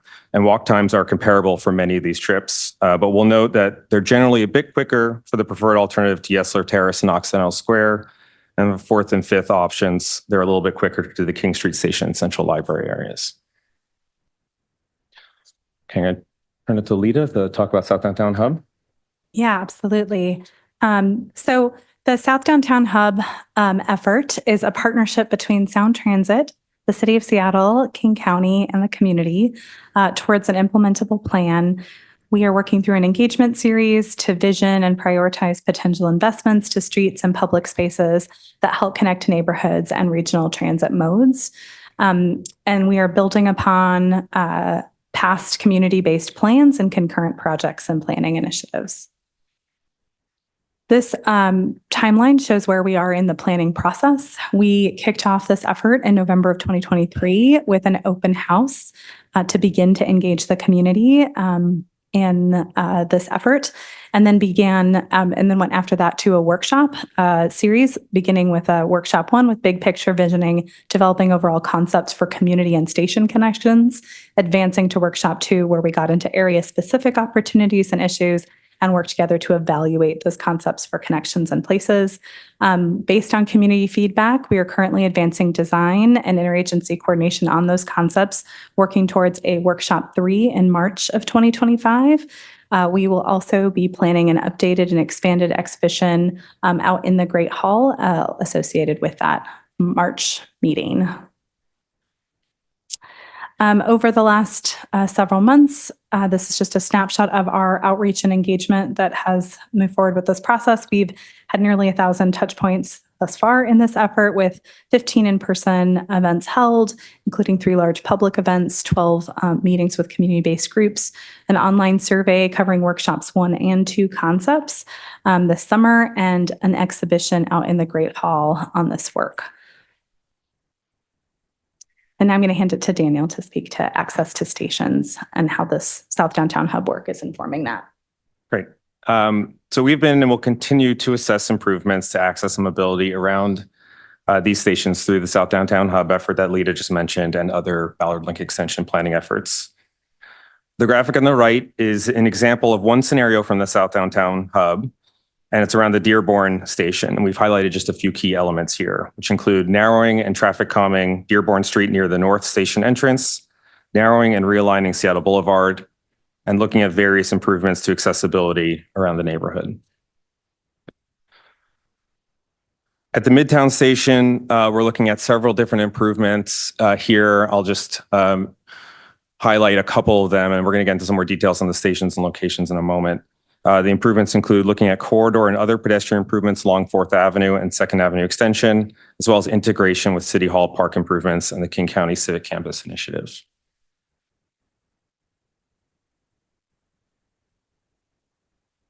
And lastly, the area around Union Station, we're looking at major enhancements at the 4th Avenue, 2nd Avenue extension, and Jackson intersection, and improvements to the existing Link Station Plaza and 5th Avenue, and looking at opportunities to activate the space inside and around Union Station. Finally, we'll take a quick look at some key accessibility features within these stations, and I'm going to highlight a couple per station. This graphic shows the CID Dearborn Station, and we'll give a moment to just orient because it's not a standard view. North is to the top and left. There's an entrance at Dearborn and 6th Avenue towards the left of the graphic shown in blue, just south of the Wajimaya parking lot. And then a south entrance at Seattle Boulevard and 6th, and the platform somewhat in between those two. Key access refinements for this station include shifting the platform and entrance north to be closer to the CID, just south of Wajimaya. It had been located farther south during further studies. And then the station depth has been reduced from 115 feet to 85 feet.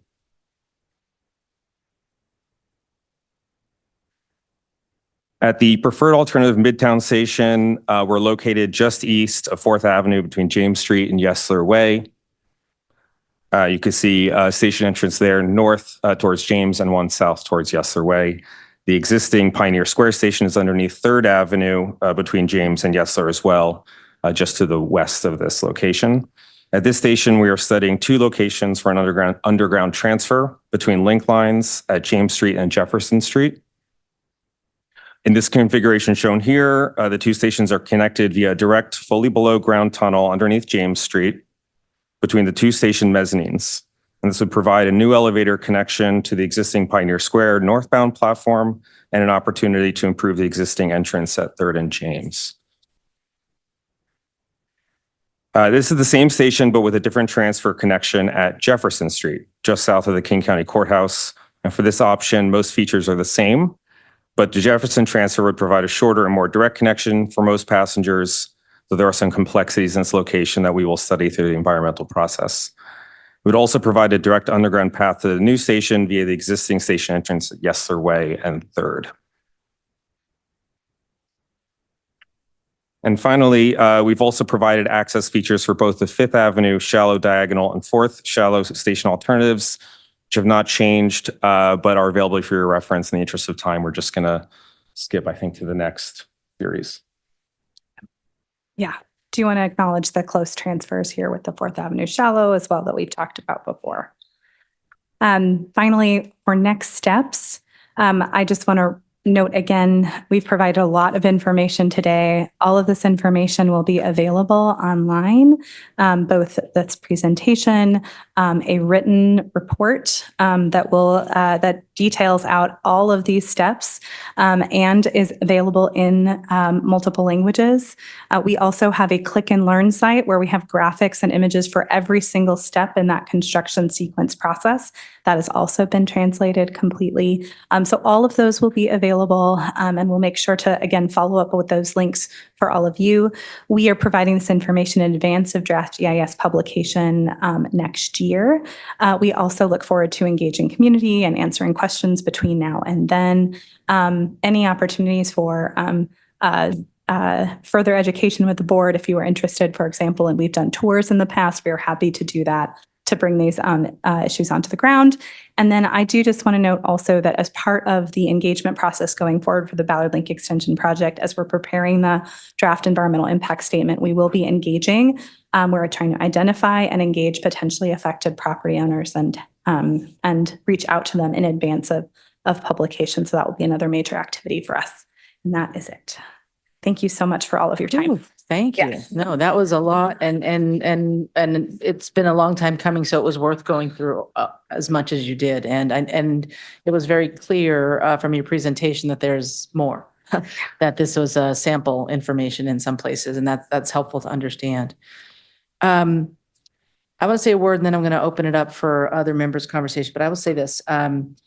I am very glad to see this information being public. I think perhaps the most important thing about it is that it's going to go into the record for the public to see and respond to as part of the draft EIS. So it's in a sense, early information for the next phase of the process so that people can now take it, have it, engage with it, ask questions. I know we will have some questions here today, and give feedback. So that'll be very, very helpful. I appreciated you saying that there will be a full report in writing. I gotta say, this person needs comparison charts. You gave me a lot of information, but I can't compile it in my head and think, therefore, this is going to take more time than this because I didn't have it in front of me how much time each option was going to take side by side. That's just something it's hard to do. It sounded like the 4th Avenue option would likely take a great deal more time, but it required me to memorize data points and do math in my head, and neither of those things are things that I do very well, especially not live on camera. So written report, comparison charts will be very helpful going forward. I would love to ask you, before I ask for questions, to kind of, if you can, sum it all up for us. You gave a presentation about schedule risks due to construction and other issues, ridership analysis. I might have been busy flipping papers, but there's got to be cost in here somewhere, and risk. Could you either now or in a pithy way in the near future sum up for us what you see the comparisons as, how you compare these options? Sure. Brad, if you'd like, I can start, and then if you'd like to add anything else. So first, of course, we are working towards publishing a draft EIS that will have a full comparison of all of the factors. So here today, we of course shared key highlights of factors that have been of central community interest, and I know board interest as well. This is a station that was envisioned as a transfer hub, or this is a very key function in our system that we are trying to understand. And so we are both trying to understand the experience for our riders. How do we maximize their ability to move through the system in a seamless way, folks of all abilities. And at the same time, we need to understand too, and this has been a question from community for a long time, about what will the potential impacts, the duration of those impacts be? And are there ways, particularly given the level of interest, for example, in the Fourth Avenue alternative, are there ways to reduce those impacts that we have not thought of?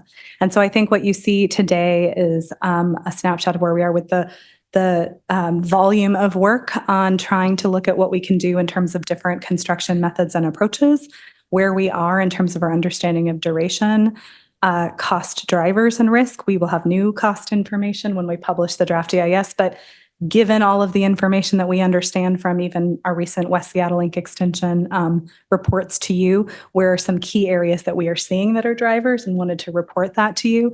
So we are trying to provide that snapshot of those major pieces at this point in time. Members, questions? Board members, anybody? Okay. Oh, I see. Board member Summers, please go ahead. Yeah, just briefly, on the 4th Street options, you mentioned one of the drivers is being, adjacent and kind of on top of Burlington Northern. Could you talk a little bit more about the kind of unique challenges of working, with a active railroad system? Sure. Yes, I can do that. So active railroads are not, well, they have a little bit more authority in terms of how they run their operations. It's not a typical permitting process that you would necessarily see us follow with like the city of Seattle or another city. Their schedules are very tight across the country, and any impact to their operations in one spot can have impacts countrywide. So as a result, they are operated and overseen, I would say, at a more national level. Specifically, what that means here is BNSF would have to approve our work times. BNSF would provide to us what they call an employee in charge. That employee in charge would tell us when we could and could not work. It's more than just working next to the tracks. It's the opportunity or the ability to foul, what they call foul the tracks, so that if a piece of equipment fell over or a piece of material fell over onto the tracks, we could potentially foul the tracks. And so BNSF sets those requirements, and we have to work within those requirements. And they are hard to predict. So we can try, there's 60 to 70 trains moving through here on a daily basis. We can try to predict how that will happen, but it's difficult. And this is not just a Seattle specific issue. Transit agencies across the nation, they build trains next to trains. It's where the right of way exists. And so they're dealing with this in many other cities and places. Access next to freight railroad is very difficult. It's difficult to mitigate the impacts, and it does delay schedules. Simply because of those reasons. Yeah, my experience, I worked in Indian country for many, many years, and there's a whole, and this is not a critique, it's an observation that there's a whole history and there's a whole set of law around Indian country, and it's similar with Burlington or railroads. A lot of stuff that seems to come out of the 1800s, and it's a whole different, universe of law. And thank you for that. You're welcome. Thank you. Just on the same topic, observation that it's when you were describing the power of the railroad, I was thinking, well, that's a lot like a city, except for a city to be able to set hours of noise or whatever that you could do, they have to go through a whole public process. And it's you have opportunity for input. It takes a while to change things, where it sounds like the railroad could show up one day and say, we're changing things on you right now. So the unpredictability is significantly higher. Am I right about that? That is correct. Okay, thank you. Board Member Harrell. Thank you. Just so I'm clear on this last point, this really wasn't the point I wanted to make, but the 10 to 12-year construction timeline, because of the uncertainty that we're just talking about, can be much longer. That's the bottom line of that whole presentation, correct? Is that what That we're is correct. in layman's The terms? 10 to, yes, sir. The 10 to 12 year construction assumed that we would have cooperation from BNSF. It took into consideration holiday moratoriums and things that we can predict, but Yeah. it did not take into account things we cannot predict. So Right. yes, it could be. Yes, Yeah, it could be just- longer. Just in plain talk for me, it's just, it can take longer. That works for me at least. I want to make sure I'm tracking everybody. Now, the point I really want to make was, I just really want to thank staff, Brad, you and others, that looking at all the other alternatives, ridership, impact on community, construction times, you've all have put a lot of work into this. We are hearing almost religiously from community members that have a lot of concern about the preferred alternative at this point, and that goes to the heart of, I think, everyone in the room that's trying to do right by a gem of our city, which is our Chinatown International District. And so just want to thank you for all of the work. This is rich in information and data, so I wanted to thank you for that. And again, I continue to concern myself with ridership, whether a ridership is down in one particular alternative and what the city of Seattle or Metro can do to remedy those issues. But I don't think we have to address that today. It's just, I want to thank you for this great presentation, because it's the information that I've been looking for. Thank you, Board Member Harrell. I want to second that. It's been important, I know, to the board to make sure that we are very clear on what we can and can't do, what the risks really are, what the costs really are before we make a final decision here. And I was going to say this at the end, but I'll say it now. I think I've made it clear. I'll say it again. I think if we at all can do it, we should build a hub here in the CID. We should build a hub here where our three lines come together, because it is our only opportunity to put that into this regional system. And that would convey benefits to all the riders throughout the region to have that hub. In addition, it's beneficial to the neighborhood right here for people to be able to access the entire system. So that is my goal. My goal as we go forward with all of this information is to know that we have we have turned over all the rocks. And when we make a decision, we can feel good that we know what we can and cannot do. And we are getting closer with all this information. I would love to ask for a response to the letter that Board Member Millar and I wrote. I think the information you're presenting is part of that response, but just for like P's and Q's, we wrote a letter. It'd be nice to get a letter back that answered the things we said in the letter, even if it points to other documents, that would be fine. A question on the ridership modeling, which was fascinating. Thank you for taking a moment to orient me. Sometimes the stuff doesn't click into place until you describe it. When you look at those different relatively small shifts, some of them are slightly bigger than others, are you able to tease out who is served and who is not served, markets, if you will? So this was going back to the Bellevue days, there were different options for how to pass the train through Bellevue, and we had ridership numbers for each. But when you dug under the roll-up number, you could see that on the option that was all the way over by 405, the ridership looks not that different from the one that goes through downtown Bellevue, but you're serving very different people. Here you're serving people who are going to downtown Bellevue. Here you're serving people who want to get past downtown Bellevue to Redmond. So it's a different market.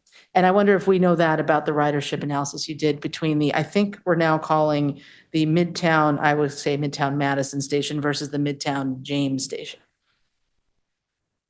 Yes, to some degree. So, and we'll have more detailed information in a packet that I think we're sending out. And of course, more, I think in the letter we'll respond. We did a look at origins and destinations for the entire region for all these different options.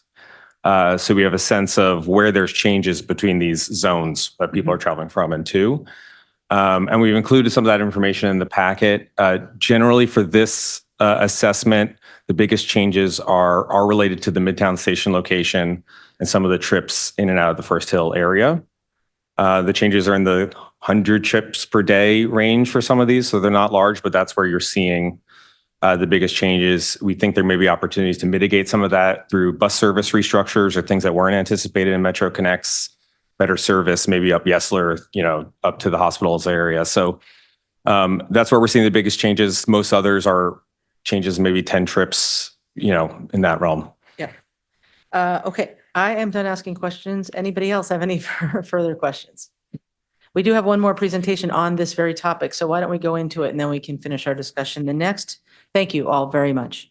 The next presentation is from our board independent consultant, David Peters, on the same topic, Ballard Link Extension, Chinatown International District, further studies. Welcome, Mr. Peters. It's nice to see you in person. Thank you.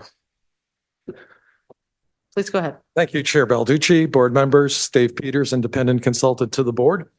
I want to thank you. And if I could have the next slide, please. So first, some history. The DEIS for the West Seattle Ballard Link extension was issued in early 2022. It assessed 5 different alternatives for a CID station at that point. I saw much merit for a CID 4th Avenue station, which would serve as a regional transportation hub, and that informed a lot of what I studied. So in September 2022, I presented several concepts to the Sound Transit team for facilitating construction and reducing cost and schedule. In addition, the agency convened an expert panel to validate the schedule and costs and the constructability of the 4th Avenue South shallow alternative. These concepts were described in some detail by the Ballard Link team just earlier. Next slide, please. To quickly summarize, I suggested the use of high-capacity support walls for both the tunnel and station. These would have the ability to carry the 4th Avenue South viaduct in addition to serving as the tunnel and station walls. The Ballard Link extension team has incorporated this concept. Building upon this, I also suggested using high-capacity support walls to underpin the existing viaduct above the tunnel and station. However, this would seriously constrain the workspace, and the condition of the existing viaduct is a significant concern. I also suggested top-down construction, something often seen on high-rise building projects. Essentially, the viaduct would be built above, concurrent with tunnel construction below. The BLE team has incorporated some of this approach. And then I also recommended consideration of a shallower tunnel and station by going over the downtown Seattle Transit Tunnel. Unfortunately, this had many complications, including impacting access to the city's fire station and emergency management office, and ultimately higher costs on the order of $100 million. All of these approaches were focused on making 4th Avenue shallow a more viable alternative from a cost and schedule and impact perspective. Next slide, please. In my career as a project manager, a major part of my job has focused on serving as a risk manager, identifying risks, developing mitigation plans, budgeting for their potential impacts, and working to mitigate those risks over all project phases.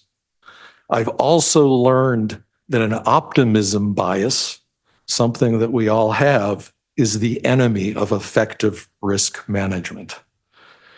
The risks noted on this slide are shared by all of the CID station alternatives. A notable risk stems from the fact that they are all located in the former Duwamish River tide flats. The engineering term for these soils, and I will be respectful of the board's prohibition on profanity, the engineering term is slop. These are bad soils. Next slide, please. These risks are not just theoretical. I think everyone here should recognize the site across the street from us in Soto. This is a picture of sand boils. They're also called sand volcanoes. And these resulted from the Nisqually earthquake, well within recent memory.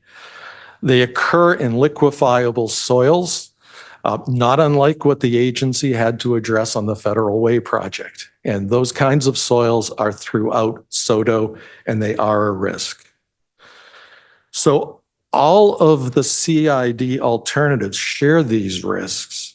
However, I believe that 4th Avenue South has a unique set of risks.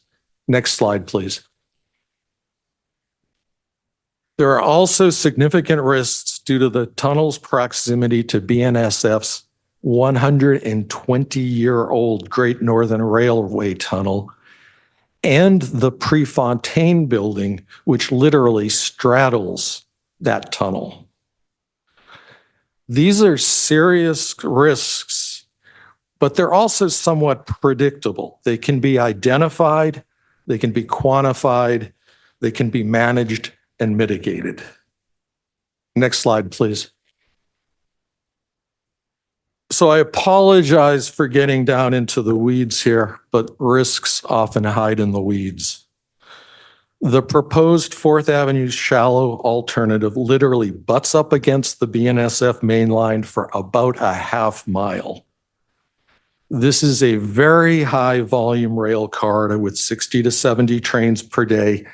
That's a train every 20 minutes on average. This is a high density corridor.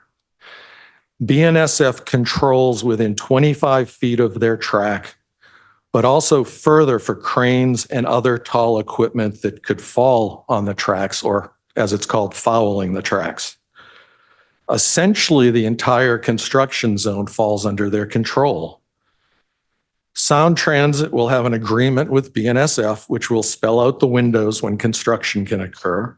Those windows will be limited, and they can still shut down work at any time. This impacts construction productivity, but also results in much higher bids as contractors factor in this downtime and uncertainty. On top of this, BNSF has an annual construction moratorium of 3 months in the 4th quarter of every year. Next slide, please.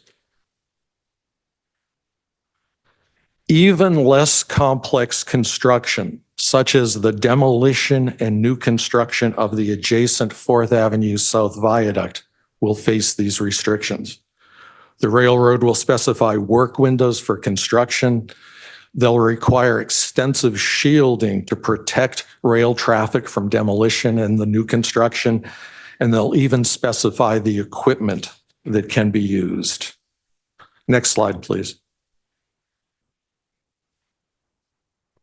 And this illustrates what got me thinking about the severity of these constraints.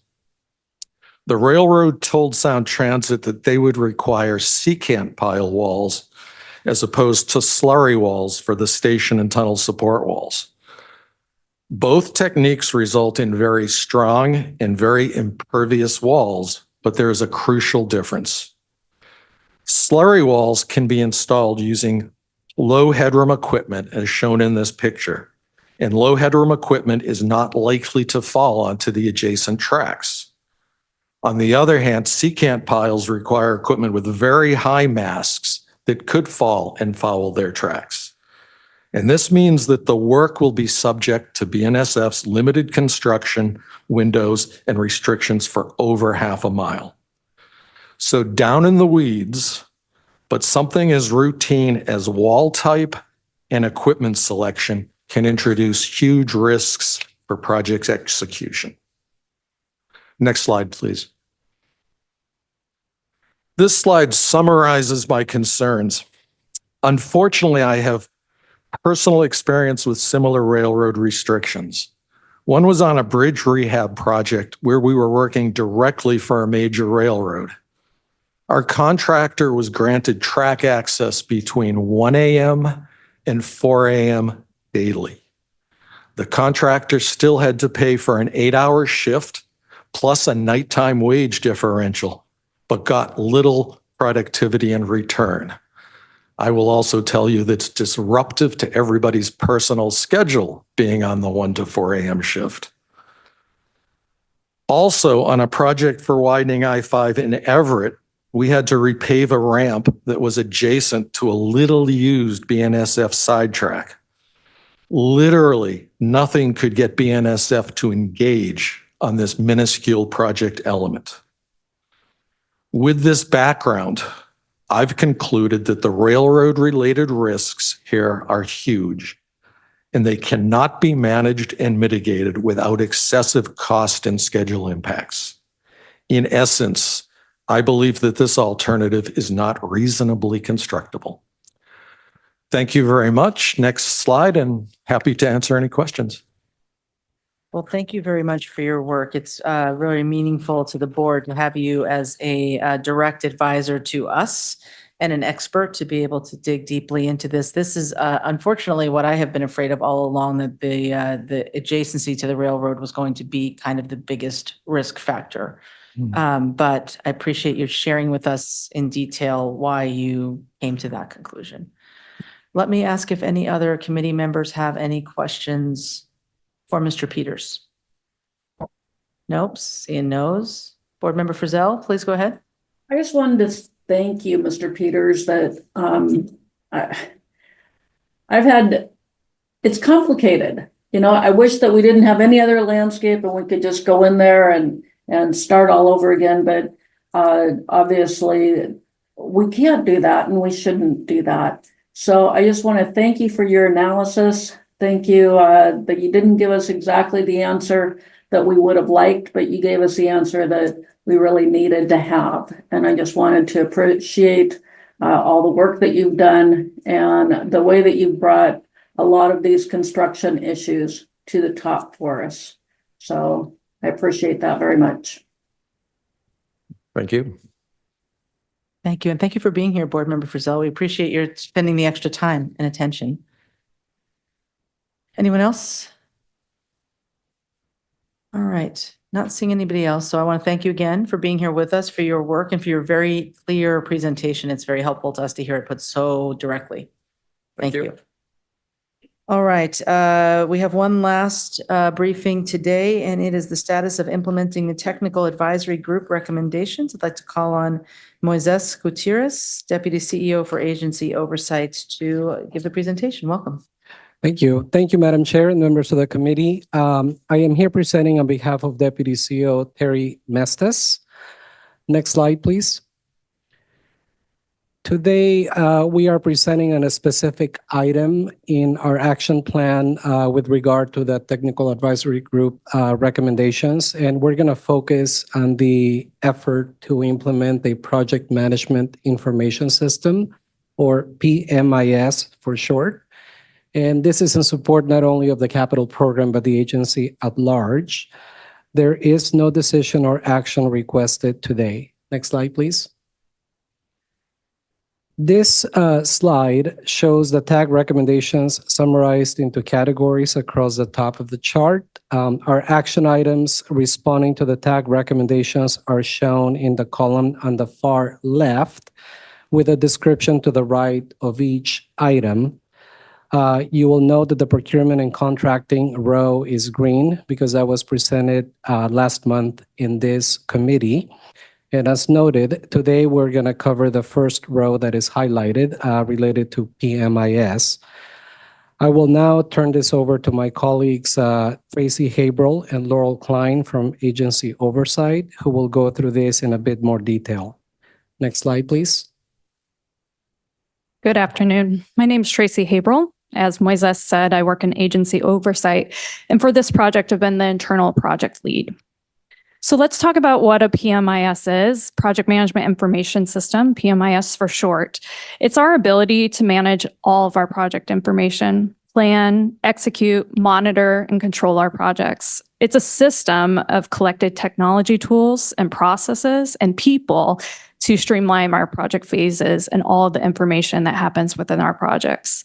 As you see that image on the right, it's just showing a sample dashboard, a glimpse of how a PMIS can consolidate information for data-driven decision-making, something Balducci had mentioned earlier, having some data-driven decision-making.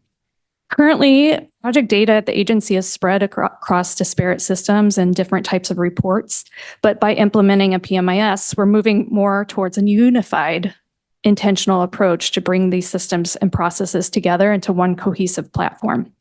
There's lots of benefits a PMIS can offer. Let's move to the next slide.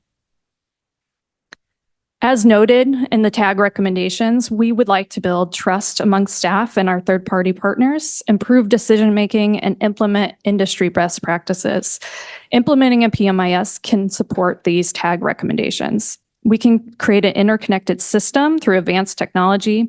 By having this advanced technology, you can adopt and enforce best practices for project management. The system will have templates, workflows, embedded processes, so the teams will do that work more consistently across projects. With this, we'll have greater uniformity in our reports, in our dashboards, and having consolidated data in a single accessible location, allowing our teams and external stakeholders to have the right information at the right time and informing those data-driven decisions. We'll be able to support our projects from concept to completion and be able to track lessons learned and use those on future projects. Having data readily available and processes embedded within the system empowers our staff to make decisions at the appropriate level, and we can build in workflows that will route our tasks to the right delegates, allowing for work to be more efficient. We'll also be able to track if there's any delays in processing those tasks. These are just a few of the high-level benefits, but we assume and know that there will be a lot more benefits as our teams start using a system that we will implement in the future. Next slide, please. So let's talk about that implementation plan. We started this effort with a small cross-functional team, including 2 consultants in June, and we've made great strides towards implementation. So far, as you can see on this slide, we've interviewed several peer agencies to ask about their experiences implementing a PMIS. We also met with the FTA to hear their lessons learned from other agencies and hear their feedback and their needs to make sure that we're considering that as we implement a system. We've also done in-depth market research on leading owner-centric PMIS software applications. In total, we demoed 9 systems, and we're getting very close to making a final choice and recommendation. You'll hear more about that at the end of this update. And additionally, we've been analyzing our current project management information systems that we have here in place and also done a maturity assessment. Now, let's hear a little bit more about the next steps in the maturity assessment, and I'll pass that to my colleague, Laurel Klein. Thank you. Good afternoon, board members. So the maturity assessment, as Tracy mentioned, was a critical effort for our team to develop a deeper understanding of the landscape of systems and processes involved in project delivery. As you're seeing on the slide there, we structured the assessment according to PMBOK's project management process groups and knowledge areas. This gave us a great way to evaluate the full project lifecycle and the business processes that weave through every stage of delivery. What's important to note here, and I'll call out specifically, is that this lens of the maturity assessment was looking at our portfolio management practices. And that's important and a key distinction because we weren't just looking for consistency and process on a singular process, but looking to how we evaluate, looking to evaluate how effectively we're managing the complete body of work that comprises our portfolio. Are these processes well-defined? Are they proactive, predictable, measured, and controlled across the portfolio of system expansion service delivery projects? Next slide, please. So not only did we come away from the maturity assessment with a framework for our system and an understanding of the high risk and impact areas, but also a prioritization of the work ahead of us and a better perspective on what good looked like. And we just wanted to highlight 2 sets of those success factors here with you today. The first being sustainable transformation. It's critical that this work contribute to enduring change and drive a significant leap forward in our systems and tools.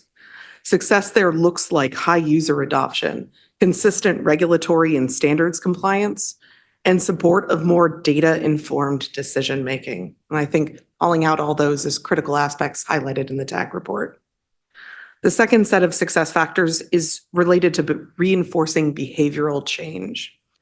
That is establishing a common environment for our teams to collaborate in, breaking down those data and information silos, creating lower barriers to engagement with Sound Transit in the delivery space, and leveraging integrated data to keep our delivery partners informed so that they can see the trajectory of our portfolio and plan for the future.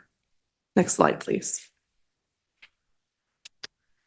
So we've talked a lot about what we've done thus far, but I think the question here is where are we headed? The slide that you're seeing here highlights that by the end of the year, as Tracy mentioned, we're targeting procurement of our core application.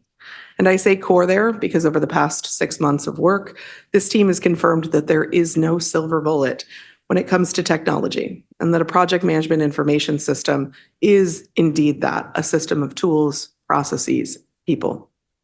In 2025, we're moving into implementation, which we expect to be phase-based. As the process areas on the maturity assessment identified, this is a large body of work. But we're building in incremental improvements throughout our implementation process to help us take those sustainable transformation steps. Those improvements look a lot like enhanced data access, process improvements, and we have a thoughtful and robust body of work there associated with the TAG work, analytics, and of course, collaboration enhancements. And I'll turn it back to Moises. Thank you, Laurel. So next month, we are proposing to present on our initiative related to partnerships. And at this point, that concludes our presentation, and we'll be happy to take your input at this time. Thank you.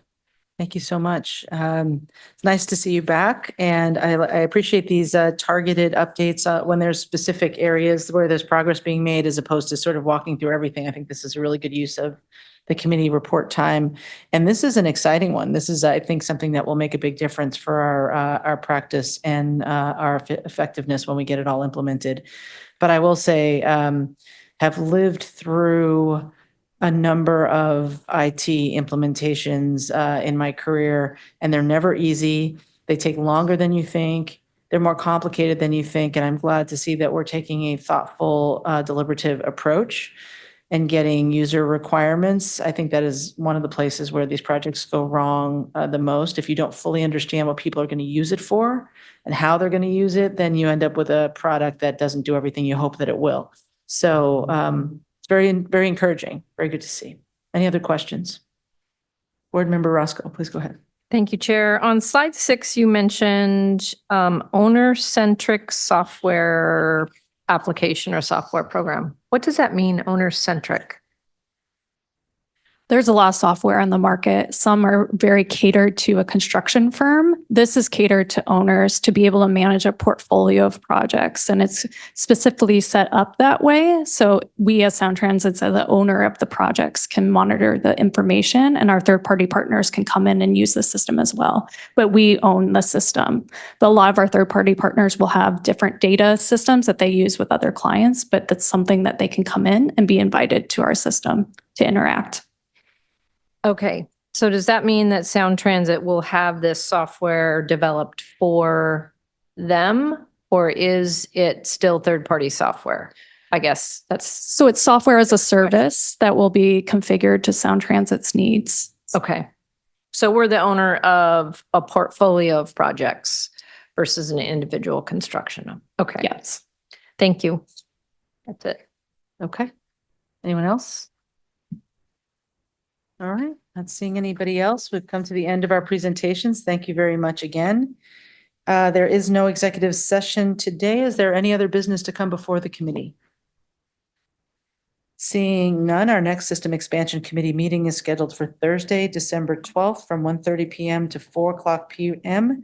here in the Ruth Fisher Boardroom, as well as virtually via Zoom. The link to join the meeting will be provided on the Sound Transit website and in our meeting agenda. And with that, we are adjourned.